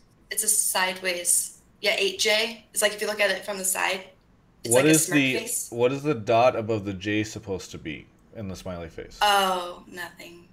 Is this That just kind of ruins it. Yeah, it's Darcy. Hi, Nick. Oh, what up? Oh, you guys know each other? Yeah. Apparently, I know all your callers, bro. Yeah, why? How do you guys know each other? So what's the awkward Snapchat relationship with this one? Yikes. Oh, we don't have each other on Snapchat. Oh, because apparently one of the callers, Nick, sends daily snaps to you, and that's how he got his job at Echo Fox or something. I mean, what's wrong with my Snapchat history, bro? Come on. How do you guys know each other? Just Twitter, yeah. Okay. Well, We've played a couple normal games. okay. Yeah. Hey, the Bad Wolf, where are you calling from? Sounds like it's getting pretty serious. I live in Chico, California. Chico. Okay, so nearby. Yeah. What do you want to talk about on the show today? So my questions are related to scouting and how the meta could potentially change that. So like, for instance, do you think that teams are going to start looking for more versatile players because of the current meta? How, mages are going everywhere, so are bruisers. Wizards, sorry. It's okay. Yeah, I think so. I think it's kind of always been like that a bit, where you try to avoid players that are just playing a few champions, but I think it'll definitely be something that gets maybe thought about if the meta stays like this. If the meta obviously just goes back to the way it was before, people probably won't care at all, and they'll just look at players the same way, but I don't even know really how much effort people put into scouting from other teams. It's kind of hard to say, but I know that we would definitely look at that, and I would look at that for sure. Well, when you say scouting, do you mean scouting new players or the other teams? Scouting new players. Yeah. Like just up and coming players, because I feel like for a while we've kind of been recycling old talent and just reusing it. This season, I think, is the first season where new players have came in, but no, we've had for a couple of seasons we've had some big stars. Like Moon was there last year, unfortunately not back this year, but Acadian's still around. Like we bring in new talent, they just don't stick around for. They don't hang out at the top teams for a while. Just new junglers, Travis. What? Just new junglers. Yeah, it was like there was a not Cody's son. I was a jungler. I was gonna say a Nori. Nori was around for a little bit. I always get mixed up with him, by the way. When did Cody's son come into the scene? Thought I was a Nori too. Well, so I think it's weird because with the inclusion of scouting grounds in Academy League, I wonder, like, if in some ways having a like scouting solo queue is even like less important than before, because you can kind of wait till those events and those kinds of things. Like the way it always worked before was like your players playing solo queue against this random guy, and then they're like, hey, he's pretty good, and they add them. Like, I'm pretty sure that was the Bjerks and Mike Young story that they talked about. That's how Team Liquid found Phoenix initially and all that stuff. So oh, go ahead, sorry. No, you go. I was gonna say, like, I think solo queue's kind of whatever for the most part. It matters a bit, but like when I first joined Echo Fox, it's pretty adamant about the fact that we should do like a scouting boot camp and just like invite players once summer came. And I did the same thing at Tainted Minds too. I just like hosted a scouting thing because I knew no one in Australia, and I was just like, I want to at least see these people play in like a team environment at least, because solo queue is it's kind of shit for the most part. And I think teams should migrate to doing that type of thing. I think it's super important. You kind of need it. But you pull from solo queue for the scouting ground. Yeah, but we definitely didn't just get like challenger only this rank or higher right. on these players. It was just we went for like a grab bag type of thing. Like we had some players who didn't look as great and some players that were amazing from it. Like we brought players from Australia too. So. Yeah, Cody is the like I think the only one that's not a jungler recently. Yeah. But yeah, I think those scouting things are super important that teams should do. And you definitely get to see how flexible players are. Because like we brought some people and just like, yeah, I only know how to play like 2 champs really. And like I play these champs, but if I'm being honest, they're pretty bad. And you just get them out? And you got that a lot. Nah, we didn't kick them out. It's just like, all right, dude, that's cool. If that's your thing, let's see how good you are at these champs. We put their bags in the street and say, yeah, we just instantly booted them out. Like, get out of here, you fucking loser. Yeah. We'd have had enough of you. And then, yeah. What about Deathly? What about him? Isn't he another player? Another rookie?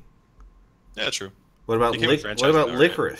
You know what's funny? There's only one rookie this split, Zazel. He already automatically wins rookie of the split unless they change the kind of overbearing rookie it's if you play 2 games or more, you're not a rookie. He won't be the only rookie though, so it's all good. Oh, you're gonna bench somebody? I don't know, bro. Who's on your academy team that hasn't played 2 games? Lost? Lost is going to be a rookie? Alltech's getting benched? Lost will probably play some games. Hey! That guy's good. Lost. That guy's he's really good. He's a good player. And it's not like benching people, man. It's just, if there's an opportunity, hey, get in here, dude. Get your shot. Like, we've got, like, playoffs secured and stuff, too, which we did at, like, the end of the split to, like, give players a break. It's like, all right, it's your chance. Like, get up there, show people that you can actually play the game and what you're worth. And this is your chance to get a shot. The Bad Wolf, do you have other thoughts on this? Yeah, so based on what you guys were saying, so what is the way that new and upcoming talent, gets noticed? Do you have to have some social connection? Because that's what I feel like it was at one point. I can think of some players who just had a lot of Twitter followers, and then someone noticed them because they were friends with a pro player, and then they got in. So, like, for new people now, what do you think is the best way to get on a pro team? Playing academy or playing amateur league? Well, I think once you're on academy, you're already kind of set. You have like your chance to show what you're worth, and it's getting to academy that's the hard part. The social connection thing, unfortunately, still matters. That is definitely a thing. Networking yourself is just kind of going to be there for a while until everything's a bit better than it is now. But even in other sports, it probably exists to a certain extent. But honestly, just playing solo queue is enough. Playing solo queue and just saying like, hey, I'm good. You're eventually going to be able to pop up somewhere. Like, people watch solo queue, teams watch it. Players also talk about who they play with. Like, I hear a lot about what players say, like, oh, this guy's kind of bad. This guy, I actually think he's not bad. And those names will stick. So as long as you're playing solo queue, you should be good. But yeah, unfortunately, networking is always going to be there, sadly.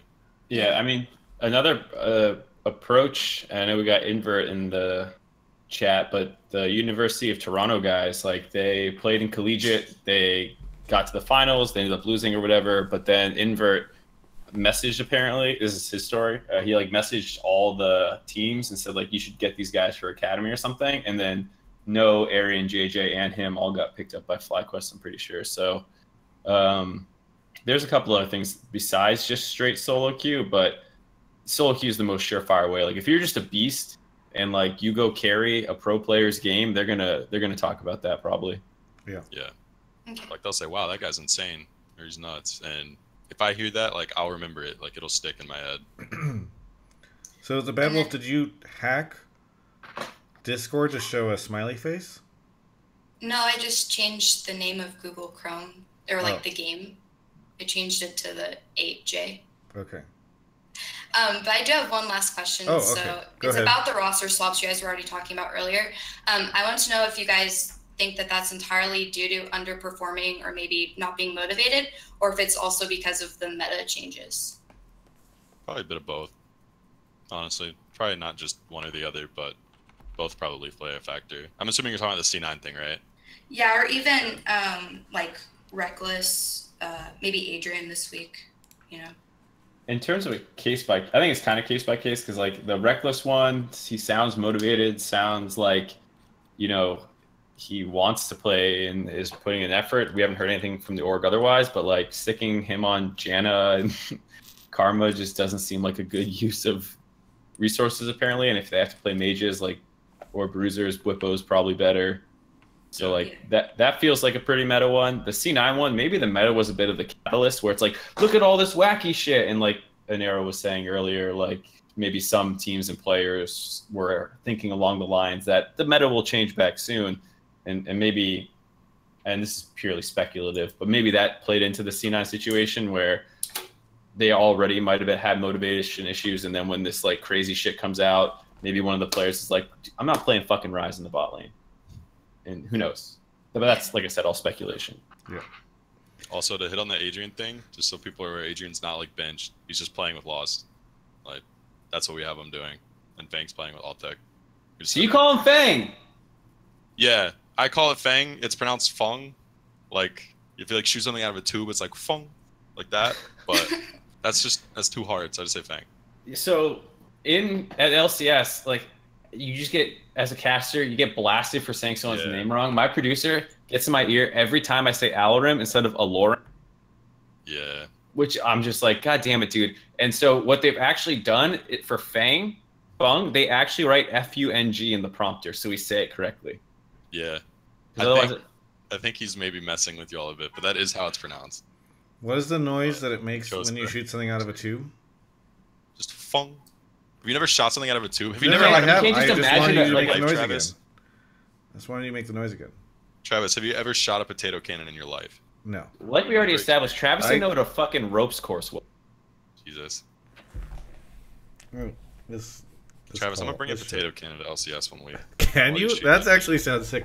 I would do a series of interviews where at the end of the interview, people shoot a potato out of a cannon. There's tailgating now at the LCS. If you guys haven't been in a while, go check it out. You can go apparently shortly shoot a potato cannon in the parking lot with the Echo Fox tailgate. I feel like I think that counts as a weapon though. I don't know if I don't think that we could do it. See, I was in the fucking woods in North Carolina, so you could do whatever and you were fine. So I had a flaming arrow. You see that bit? Flaming arrows are fun. Yeah, we at the countdown, I lit an arrow on fire, and you know that was You The Bad Wolf, have you shot a potato out of a potato cannon? The Bad Wolf. Oh, what? Hi. Have I ever done You know that? what? It's good having you on the show. Potato launcher? Sounds like you've already moved on. Yeah, like potato. No, I started hearing you guys. I was looking at your faces, not gonna lie. But yeah, I have. I used to have one as a kid. My grandpa made. Right? They're so fun. Like it's fun for like 2 minutes, and then you're like, all right, that was cool, and you move on with life. But it's an experience for sure. Have a good night, the Bad Wolf. Thank you for your call. Bye. Yeah. All right. Moving on. Yeah. We are going on. Quiet Pirate has subbed, and so did Boomfuss. So thank you to both of them. We're getting caught up on subs. I don't have anything to do. Easy Stay Safe is here. Easy Stay Safe, where are you calling from? I'm calling from Arlington, Texas. Arlington, Texas? You're calling from Arlington, Texas? Do I need to speak up? Yeah, I think you're kind of cut. I think we might be losing like the beginning part of your. If you say something like. Yeah, I think it loses the beginning. I'll just try to be a little bit slower and louder. Okay. What do you want to talk about on the show today? Questions, kind of topics. The first one was. Hello? What the fuck? Sorry. What? Wait, we could hear him. What are you doing? No. I was. My thing wasn't working. I was trying to talk the whole time, and maybe Discord's breaking. As stay that's safe. What I was say. I think Discord was breaking. As stay safe. Yeah, let's go with that. As stay safe. Go ahead and continue. Sorry, well, ignore Mark. The first thing was that I feel like I just get a mental block where they lose confidence, whether it's just from the draft itself or in the mid game. Like COG, 10K gold over CG at one point, Clutch Gaming. And they just played so passively. They waited it out. Three Infernals and then one break. Then they pulled the plug when they knew that they were going to win. And I think a lot of teams do this. They don't go out there playing to win, and instead they play to hopefully get to the point where they get a guaranteed win. I agree with that. I like that. I was saying that at LCS this week. I think a lot of teams do that, and I think it's a problem that NA has. Teams, I think, are very scared to go out there with the mentality like, hey, I'm better than these other players. I think they're bad. I'm going to go dominate them. And they go on stage and said, like, all right, to win, we just have to get to this point. We'll do this. We'll wait for that to happen. And I think that's the wrong approach. And I think a lot of teams do that. I think it happens in every region, but it kind of seems like, at least because working in NA, like I'm more aware of it here, I think it's very common that teams are scared to win and to make that risk because they're worried about losing. So I mean, isn't it better to play safe? I mean, his name, the caller's name is As Stay Safe. So, but isn't it better to play safe because you're playing less risky? You can have a higher chance of winning. I think if you're playing to avoid risk rather than playing smart, you're playing incorrect. Like, it's better, at least with my philosophy for it, it is better to go out there and just mess up and like throw the game super hard trying to win than it is to just wait and hope for the other team to mess up and then just capitalize on them making some like major mistake at 30 minutes, getting Baron and winning. I think that is not how you improve as a team. I think that's not how you learn how to win. And that is ultimately something that holds us back from competing internationally and competing at Worlds because people are too scared to actually win and lose because they tried to win. Mark, do you have the same take? Mark? Kind of. I think I was definitely someone who wanted to, when I was coaching, have a really set strategy that should be followed a certain way, and not ask people to dominate in order to win. So like obviously my biggest like coaching idol was Bill Belichick, and he's always famous for saying like do your job, and that was kind of the approach that we took with it, which was like our drafts and like our preparation stuff should set us up with a situation that like everyone has a certain role that they're doing within the game, and like your most important thing is doing that role. And I think I still like that approach, but I definitely agree, like if that's all you're trying to do, you're probably not doing enough. Like if you're playing Shen and you're like at 6 my job is to ult bottom when it's time to come, that doesn't mean you like bitch out the lane phase and play like a pussy. And I think sometimes I was definitely pushing that a little too hard at points where I'd be like, oh yeah, you didn't like in we're supposed to, right? I'm cutting in and out, aren't I? Yeah, just for a little bit there you did. Motherfucker!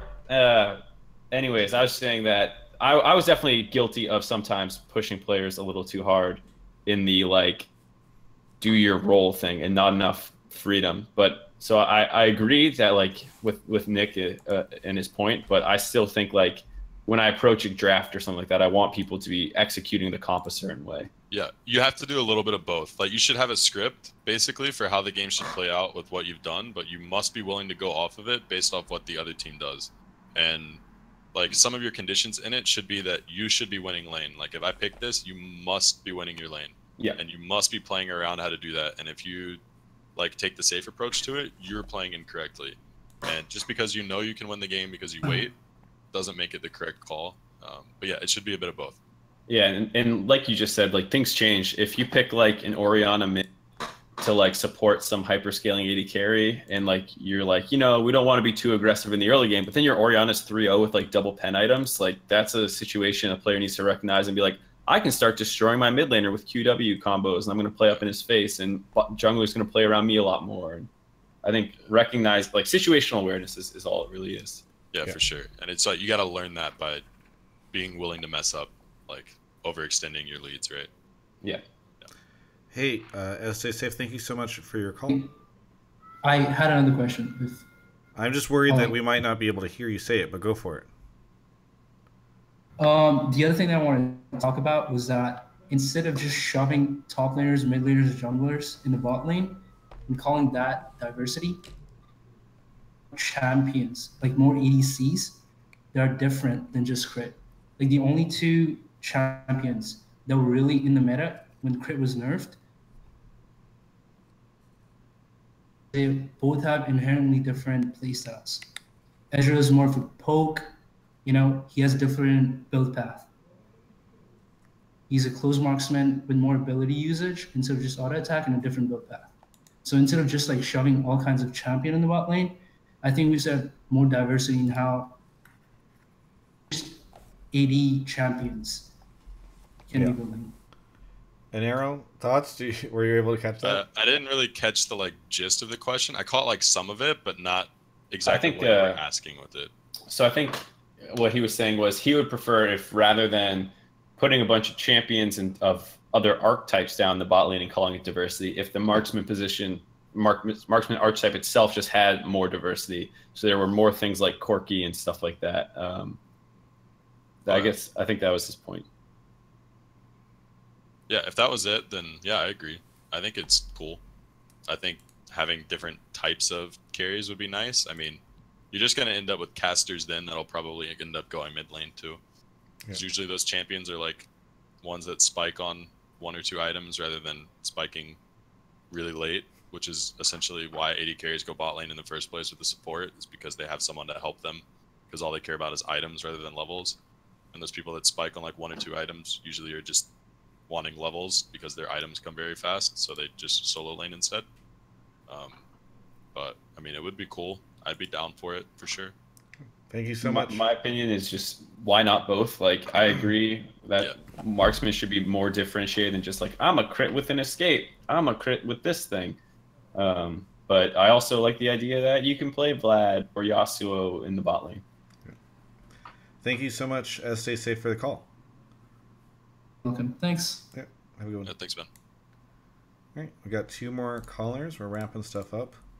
No new subs to shout out. That's disappointing. Bummer. Oh, we have the guy. Hey, Formentum. How are you doing? Where are you calling from? Calling from Shaw Air Force Base. Shaw Air Force Base. Where's that? South Carolina. South Carolina. Okay. Yeah. Very good. I just moved here in January. Oh, nice. Nice. What do you want to talk about? I just want to talk about how I think. Are somebody drilling in the background, by the way? I think it's a door. Sorry, that's probably my chair. If my mic's picking up everything, just no, it's all good. It's just very funny. It sounded like there's like construction behind you. It wasn't that bad. So this is an Air Force base. So every now and then you might hear a plane fly over. Yeah. It's usually not that loud. Okay. What do you expect, Travis? What do you want to talk about on an Air Force base? What do you want to talk about, Formentum? Okay.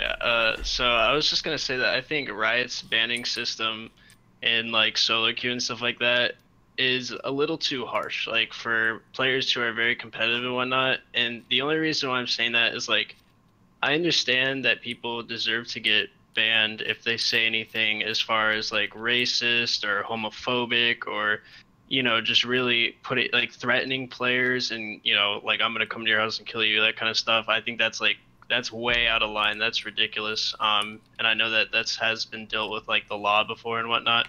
But I think that like just the fact that players can criticize other players in like meaningful ways, and players who don't take criticism well will just report them. They don't want to take the criticism or anything like that. And you have a mute button on the game.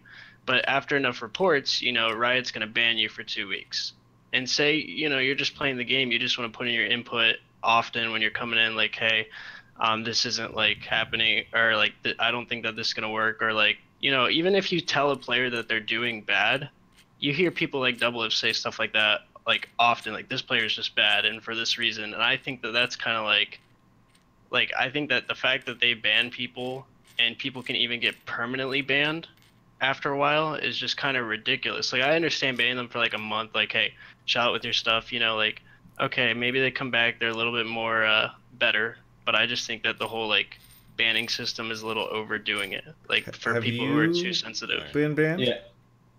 I've been banned, before. Have you been permanently banned?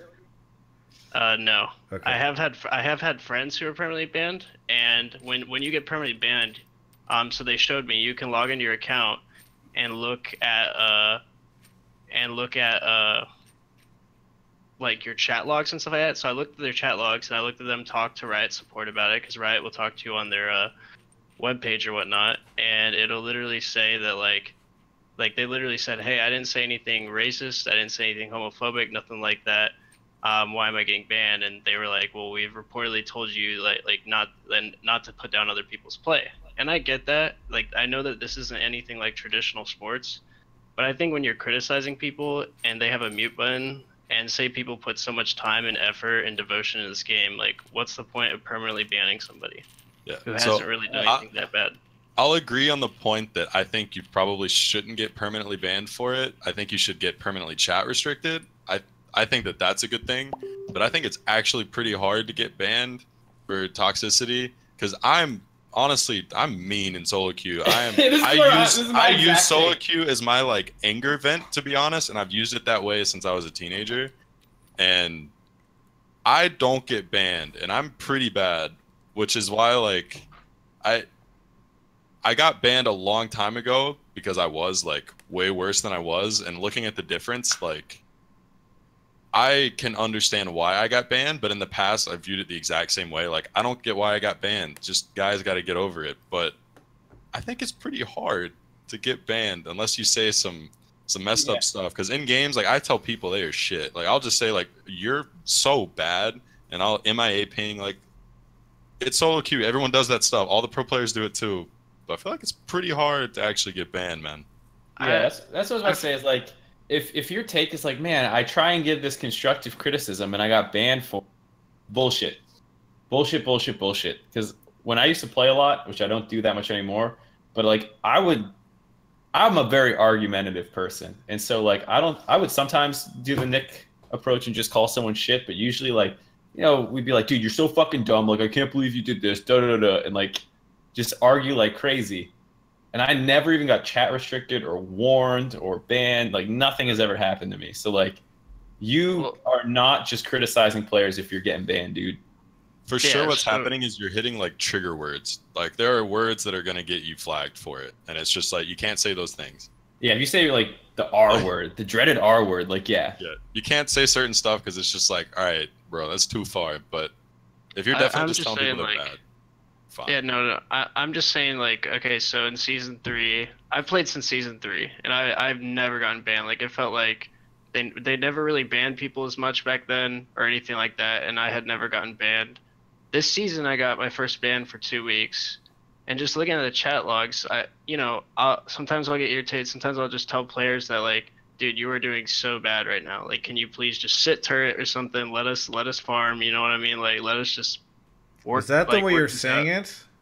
No, I promise you. I can actually, of course we don't have time right now, but I could actually pull the chat log from my profile and put it on here. Like, there's no way. I've even showed my friends. I've posted a Snapchat. I could honestly post it to Twitter or DM it, but either way, it's like, I've been banned for 2 weeks for just saying stuff like that. I've never said anything racist or anything about hurting anybody or anything like that. And it's never been stuff like really toxic or anything like that. I don't think that it, like, 100% agree with you that if you say racist stuff or you threaten violence or anything like that, you should get banned. I don't think that that's where the cutoff should be. Like, there are areas below that. If you are just going into games, because I think that system is designed to help create like a good experience for players in League, and if you are being aggressive and argument, like, look, everyone's going to have a bad game every now and then, right? Like, that happens in LCS all the time. If you, every time somebody's having a bad game, decide to get aggressive and angry with them, that's probably not going to create, like, a good experience. That's also not going to usually help increase the chances of success in the game. You're kind of having making everyone else have, like, a bad experience. You're making a bad situation worse, right? Like, I have a question for you. Do you feel like if you say to somebody, like, hey, you're really shitting the bed here, or whatever, do you think that is going to make them play better? Well, for his sake, like, frustration happens, and you just no. But I'm curious about this. What, like, do you think that it's going to make them play better when you say that? I think it really has to do with, like, are you this A personality type of person who's like, you know, I don't want to hear this kind of thing, or are you this more passive person who's like actually down to hear it? Because, like, I've played as basically like a captain of my soccer team, and, you know, when players I feel like are just too cocky, I'll tell them, I'll be like, hey, dude, you are being too cocky, you are really doing bad right now, and whatnot. But, like, for people who, like, do you think you say it the same way in League as you say it in person? Yes. I literally type as fast as I talk, so it's like... No, it's I just mean, like, as I'm talking. Do you think the tone and everything is the same? Because I imagine if you are playing with a friend or a colleague or something like that, you're playing soccer, you have a conversation with them, you're like, hey, you're being really cocky, you're just being a dick out there, you need to calm down. That is probably very different than when they're just seeing tech. Like, they're already frustrated because they're losing their lane, and then they start seeing text pop up that's like, you're shitting the bed right now, you suck, or whatever. So no, like, so when I play a lot of Overwatch, and they have a, like, online chat, you know, and when I'm playing with, like, friends and just people I don't know, randoms and whatnot, I still do the same thing. I still tell them all the same thing. I'll still tell my friends straight up. There's no, like, I don't have, like, this passive, like, nice level where I'm, like, timid to say something. I'll tell them straight up, like, dude, can you stop doing this? Like, you're not doing good. You're attacking too much. You're getting punished for it by pushing too far. Like, and I'll tell people that, like, literally in chat. And are you're like, saying you're talking to your friends when you're saying this? Friends or just people on the team. Okay. Like, yeah, and look, I'm just saying I'm fully willing to defend this, and I would be dead honest. Like, if a Riot person wanted to argue with me on this right now and pull up my chat logs, like, I would be dead honest. I have not said, like, super toxic things. It's just been people that I clearly can tell they're reporting me just for, you know, kind of criticizing them on their work and telling them they're bad at times. Like, of course, I've been like, yo, like, there's been times where I've definitely said, hey, dude, you are playing, like, complete shit. Like, it is like, very irritating, you know, and I just, you know, that's what I say. So it's not like I've ever gone past that line. And if you think, why do you say it? Why do I say it? Yeah. You know, if you ever get irritated, like, I don't know how often you play solo queue, but whenever you get, like, irritated with, like, people who are just, like, clearly not doing good and they keep dying, and you want to talk sense into them at first, and you're like, hey, like, please, can you just stop doing this? Can you please sit turret, let us carry? And then they're not doing it, and you're like, dude, come on, you're playing like shit, like, please chill out. Like, and I get it, that might be, like, a minimum cutoff if you're doing that every single game. Like, I understand if they're like, okay, this guy needs a 2-week ban, maybe maybe even a month ban, like, he just will not chill out, he needs the cooldown, you know what I mean? I understand that.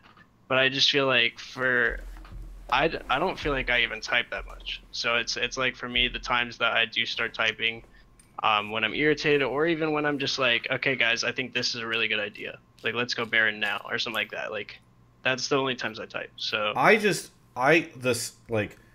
guess is that you are not, like, you are doing this more because you're frustrated, and it's like a way for you to vent your frustration, than because it's actually going to wield real results in the game.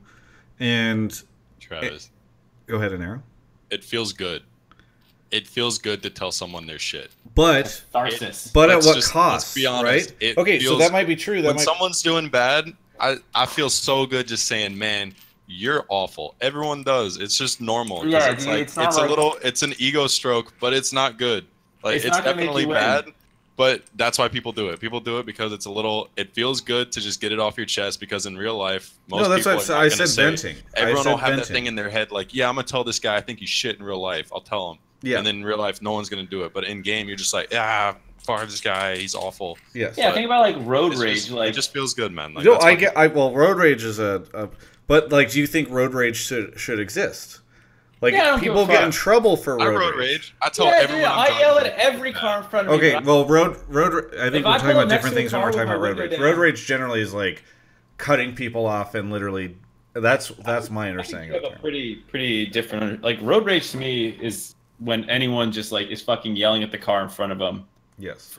For pretty minor reasons. Have you ever been in like parked nearby or sitting somewhere? And somebody just lays on the horn because they're slow to like move or something like that.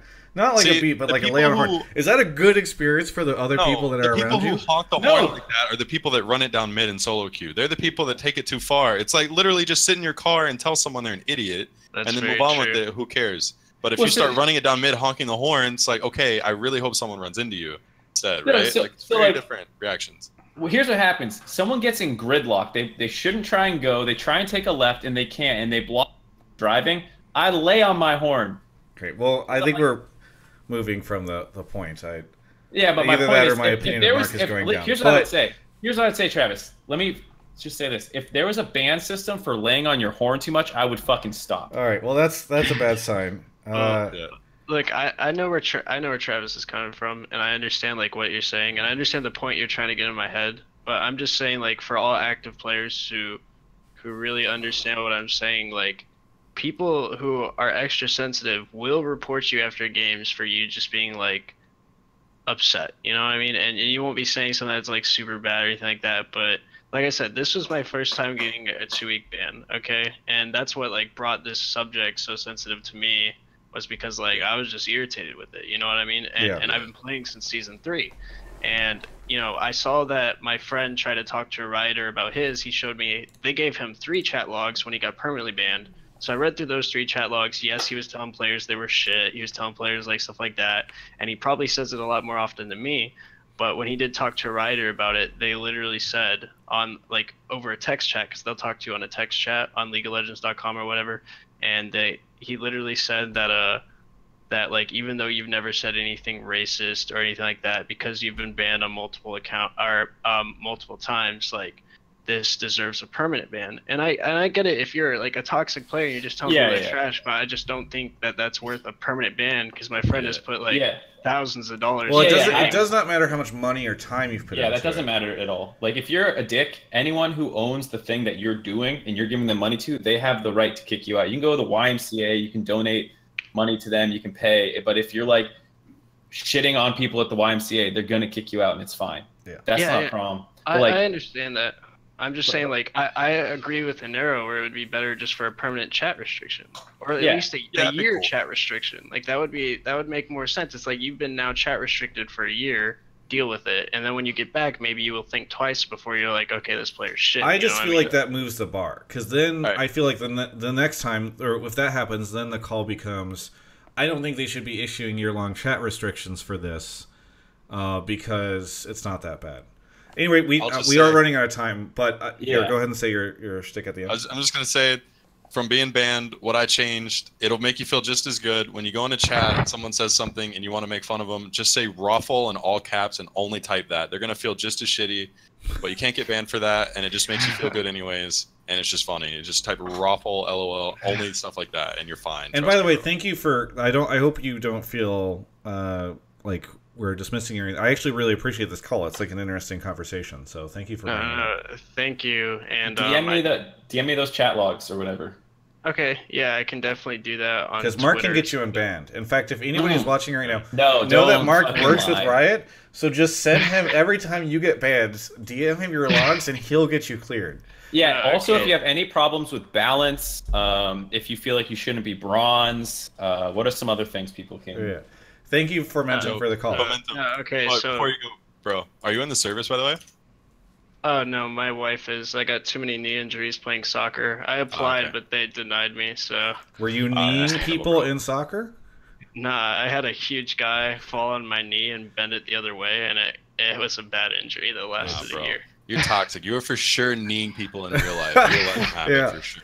I got you. Well, thank you for having me. And by the way, I did do all of those following things that you linked about for HP, Omen by HP. Yeah. I followed all of it. I did all of it. So. Thank you. Well, unfortunately, if you're toxic, we can't give you a keyboard and mouse because you'll just use it to be. Travis. I'm just kidding. Travis. And I don't know if you're serious about me DMing you those chat logs, but my name on Twitter is Jonathan Delgado. I'll probably DM you tomorrow. Like. Sounds good. Yeah, I'll look at them. Thank you for mentioning. Right. Thanks, man. See you. Bye. Have a good one.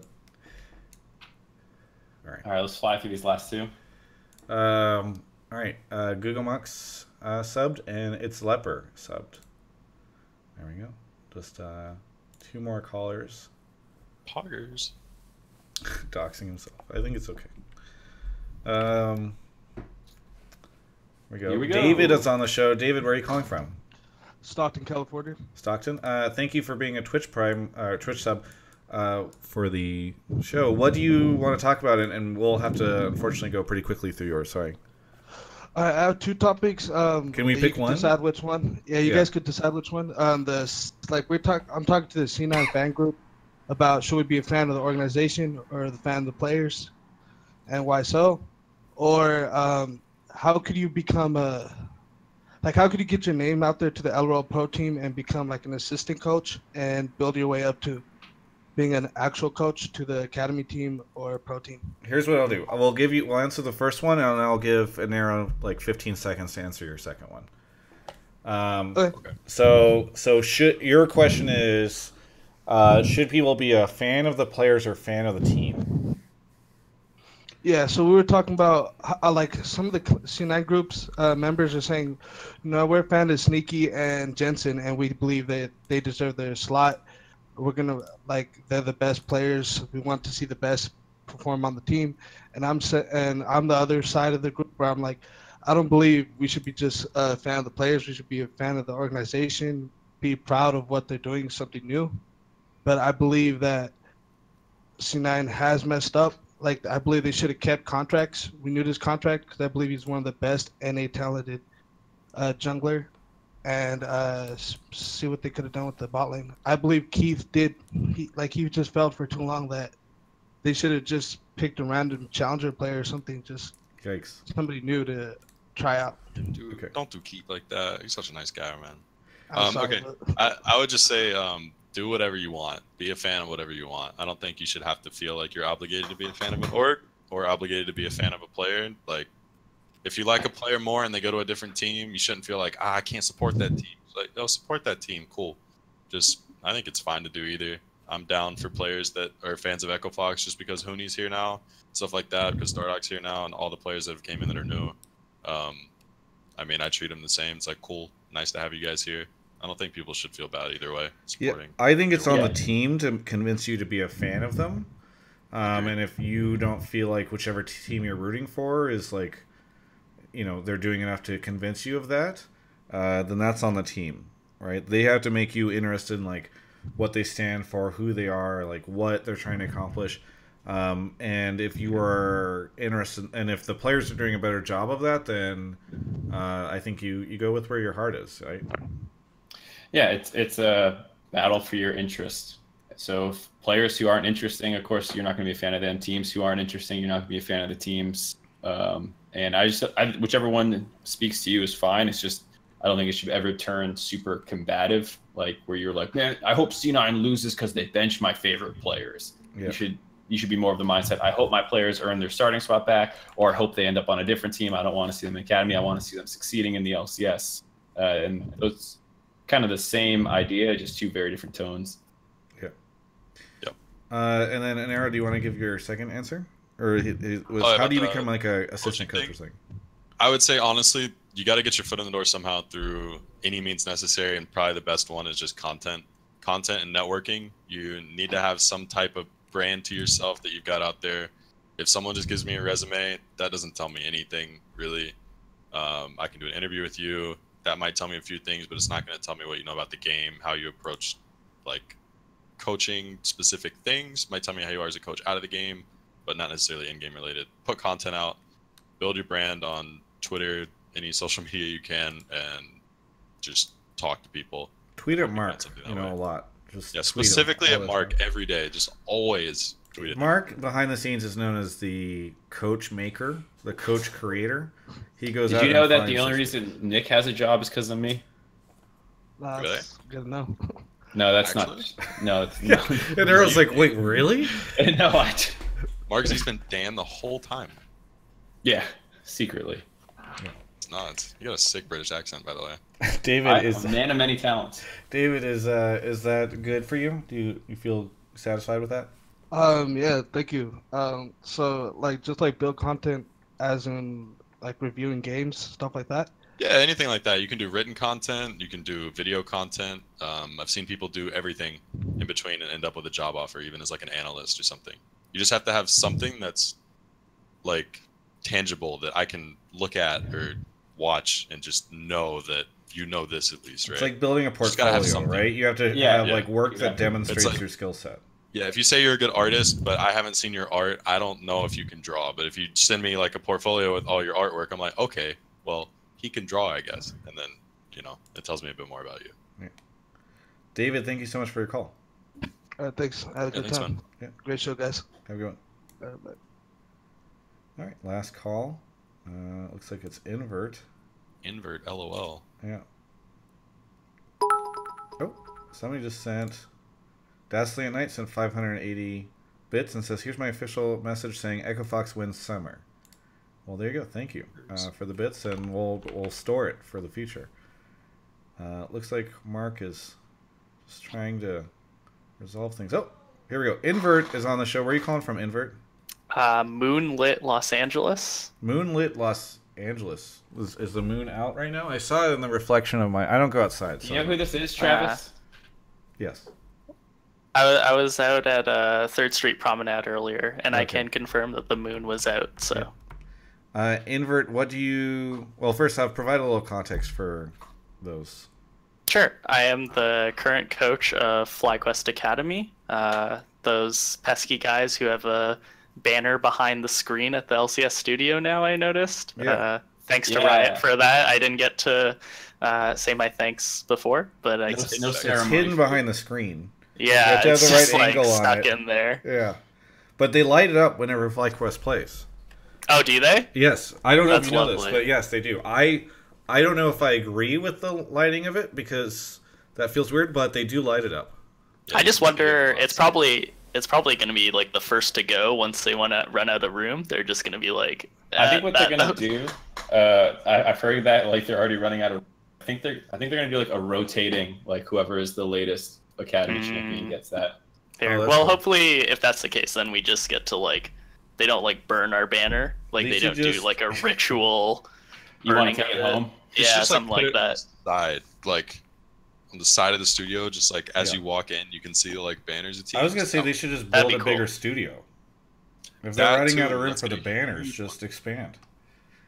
And that's the only reason why they need one, just for the banners. More banner space. Invert, what do you want to talk about on the show? So the past 3 splits, I'll be really quick. Past 3 kind of off seasons have been very long. Part of that is due to long international tournaments, MSIs, but both MSIs were over a month. And I believe Worlds last year was like 50 days or something like that. Yeah. And I know you struggled with MSI this split in terms of justifying the cost of traveling to Europe for such a long time. So I wanted to throw out there if they make international tournaments shorter, if there's like longer off-season time for people not participating or can be participating in different ways, that we can have different kinds of fun tournaments or tournaments to kind of or content or something that kind of fills that gap. I'm a huge fan of OGN Masters. For those in the chat and those watching that don't know what OGN Masters is, it's an old Korean tournament where basically team organizations combine their 2 teams into kind of an all-star team, and you always had to substitute at least 2 players every game that you played. So I think something like that would be really cool. to have in during that long space. It's hard though because sorry. Oh, sorry. During that long space, if those international tournaments can be shortened, obviously it's harder because it could get in the way of viewership of those tournaments, et cetera, but yeah, it's hard because all these I feel like they don't want to add, if they add tournaments like Rift Rivals, they don't want to add any stakes to those tournaments. And then everyone complains and gets annoyed, and the assholes on their show suggest that they should just sub in academy players for those tournaments. So I think that's one of the problems there. I agree that there's way too much of a dead zone in the middle of the split. I think that's part of the reason why viewership has suffered. You had all these people that were engaged. Spring split ends. Then you go to MSI, which no one from North America watches. And then you just have this like giant dead zone, and all the teams are just twiddling their thumbs. FlyQuest, Golden Guardians, those that didn't make playoffs, just sit around doing nothing.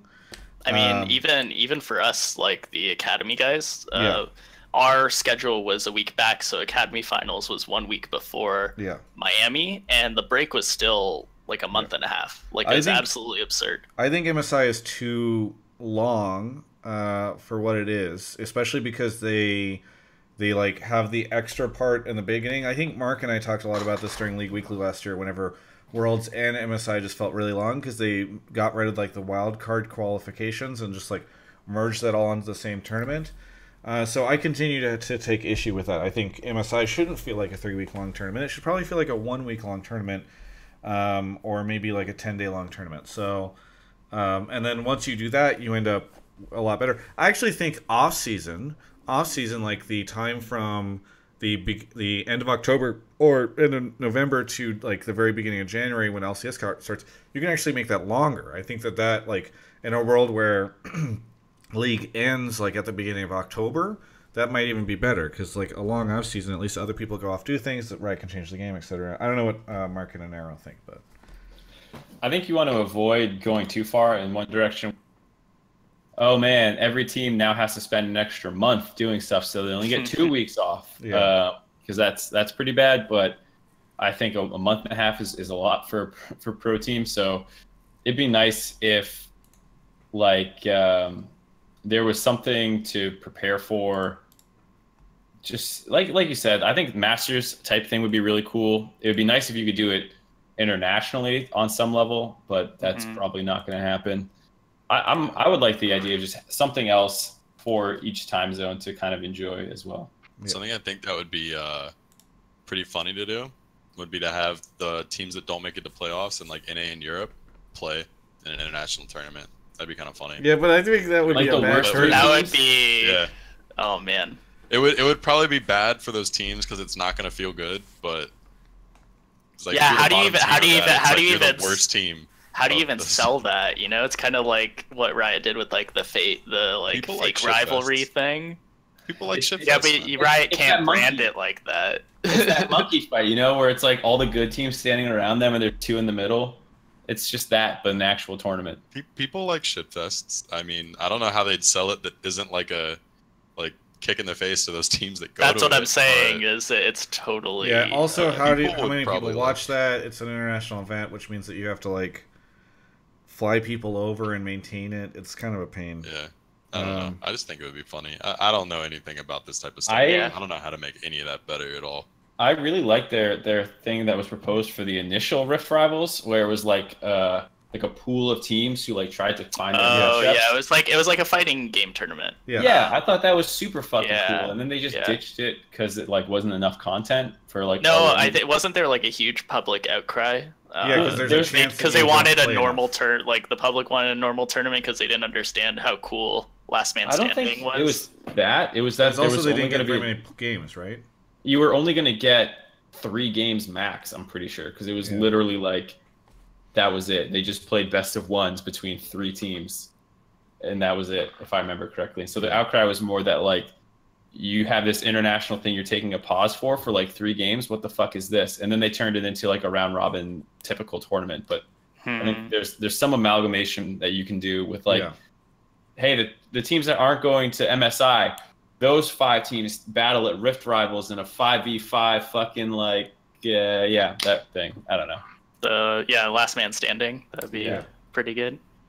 Yeah, I mean, most of the also maybe a little bit of a hidden agenda here is like having a master style tournament or just something beyond academy that integrates that more actively integrates players. I know into the NALCS broadcast. Like I know certain teams and you know C9 for all the flack that they get. If it's working, it's working. You know, Echo Fox moves players up and down and has a lot of talent. FlyQuest has done the same. TSM has done it as well. Like there's a lot of movement, I guess. I want to call it movement instead of benching because I think benching is a really poor framing of it and also is kind of derogatory to the Academy League. I just don't think, in my opinion, I'm gonna give you an opinion you don't like, Invert. But sure. I feel like it is hard. I think there are enough fans for 8 LCS teams. I don't even think there's enough for 10. I actually think they probably should have franchised in only 8 teams instead of 10.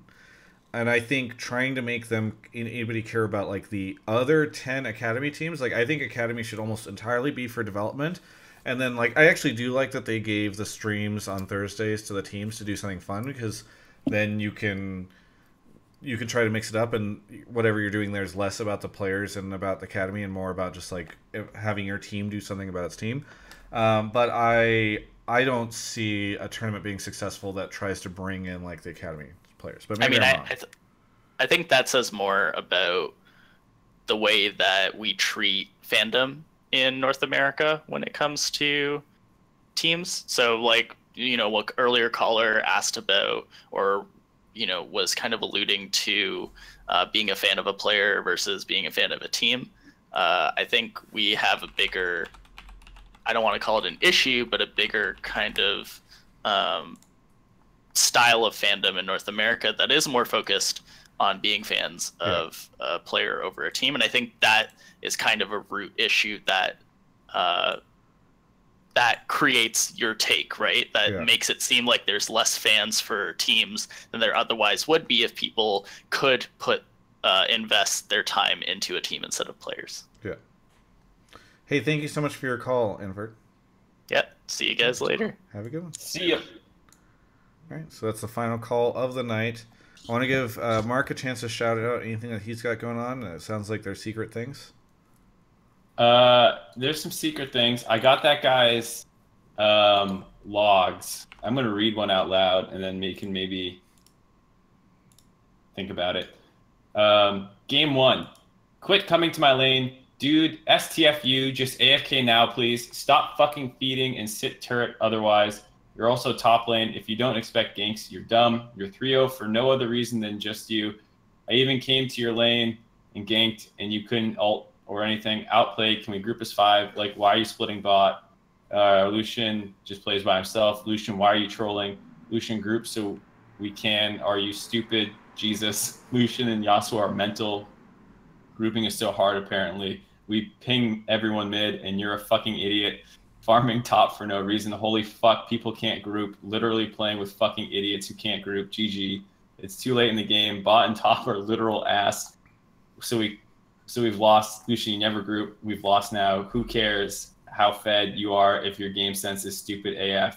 You waited too long. So I doubt that he goes out and plays soccer with people and says, like, I'm playing with fucking idiots to all of his friends and colleagues. Probably not. I mean, I think people don't realize how much they say when they do this, and it doesn't feel like that in the moment. And yeah. He probably doesn't realize what he says, but I mean, I think it's a fundamental difference because, sorry, he says like it's not racism and stuff like that, and it's somewhat constructive. Yeah, he thinks like, I think it's a difference in perspectives, right? Like, I'm not trying to disrespect the caller. I think they see that and they're like, well, I'm not being a bad person. I'm not saying anything racist or homophobic. Like, ultimately, I am not a bad person. I am just frustrated, so I don't deserve this ban. Well, that's, I mean, I'm trying not to speak for him, but I kind of am. Whereas I would look at that and say, like, I don't want to encounter that person in my game. I don't care if I can mute them or not. I don't want to encounter that person in the game. I am happy that they are like being punished for that. So it's hard for me to disagree. By the way, a bunch of people are now subbing, I guess, because you read those. I don't know why that causes subs. To be fair, I would not have read them if he didn't say that he doesn't care and he'll show them. Right? Yeah, stuff. exactly. Like I'm not. I hope no one thinks that like I would do this to anyone who DMs me anything or anything. It's just that he said on the broadcast, you can read these out loud. I wouldn't care or something. Yeah. So my take. It was weird because we got really bogged into him personally than more his point. I do think that they're probably a little anal on stuff like that in terms of banning. Like, looking at that, that's a guy who should get chat restricted forever. Like Inero said, if that was an option. But I don't think someone would enjoy playing the game that way. So it's like a little bit like damned if you do, damned if you don't kind of thing. Yeah, and also, do I want to play with people that are chat restricted forever? Like, isn't that... Yeah. I agree. I don't think there's a great solution. I mean, I think as long as you can type and press the enter button when you tell someone how you feel, but they don't get to see it, that's fine. Even if it made it pop up in the chat box and you were like shadow chat banned and you didn't realize it, that would probably be good. It shows up in theirs and they're like, yeah, I told that guy, but the other people just don't get it. I think that would be pretty solid. Because, I mean, overall, I don't think that what he said is that bad. It's just that's because I also don't think it's that bad at all. Shinoy in chat says I wouldn't care if someone said that to me. I would just be like, ruffle and move on with my life. Yeah, I would not be happy to have that person in my game. I would be like, I don't know why this person's in my game, and I don't want them to be here. Yeah, but definitely some people aren't like that. So Riot's maybe just I'm trying to look out more for those people that aren't like that, pretty much. Maybe I am more sensitive. Maybe I'm a snowflake. You know, I think a soy boy. I look at that and I say individually, that's like not that bad. That dude deserves to get reported for that game. But if you're doing that in over 50% of your games, you have a problem. Like Shinoy in Twitch chat said whether he's a D-bag or not, this private lecture have never gone to air. He said he was fine with this, so that's like if someone sends me a letter and says like you can read this out loud, and I read that out loud, like how could you get mad at me? Yeah. Anyways, I think like quantity matters a lot too. So like if you say that in a game and you say that like once and you had a bad day, like you're not going to get banned over that. That's something made pretty clear because I've definitely popped off like that before in my past, and I've never gotten anything bad. So I've never been banned, suspended, anything. So I think a lot of it too is not just that you say these things, but quantity. And like if you are literally doing that even close to 50% of your games, you gotta just chill out. Because you're going to lose a lot of games, and someone's going to play bad every single game. Probably. Mark, like, you should start a show where people send you their chat logs that they get banned for, and you just do dramatic readings of them. I don't think I have the vocal range. That's like a Dash thing. Yeah. Well, I don't think Dash could get away with it, but I think you could get away with it. Okay. Yeah, maybe. Send me some more of your banned logs, people. Inero. You got any shout-outs, plugs, anything you want to get out there? Shout out to the Echo Fox Discord, like I do in all of your interviews. I love those guys. I hang out in like the Echo Fox, 100 Thieves, and like Golden Guardians Discord every now and then. Just talk to people there. They're all hella cool. Thanks for supporting me and the team as well. Yeah, I guess that's it. Everybody's spamming flame game right now. That's what they want it to be called. Is the flame game? Flame game would be lit. Dude, I'll read them for you, bro. We did a flame game for the LCS one time. I felt really bad about it. Really? Yeah, it was on the countdown. We did a flame game segment for Rainover. Oh, you just flamed him. Yeah, it was so like, I like how you get away with that, but whenever you gave like a critical analysis of Bjergsen having a rough start to the split, everybody goes crazy, but I never heard any backlash for doing a flame game on Rainover. Yeah, I mean, it's a tough segment to pull off. And like I have plans to do more in the future, but like it's really hard to pull that off. Yeah. When you were talking about prospective coaches need to make content, Inero, would the flame game count as a coaching content piece that you would review and consider bringing them on board? Yeah, for sure. Okay, because if you're saying a player is bad at something, you better be right. Yeah, I'd be down. All right. Cool. Thank you everyone for watching. Really appreciate the continued support. It is episode 33 of Hotline League, and we are done. Bye.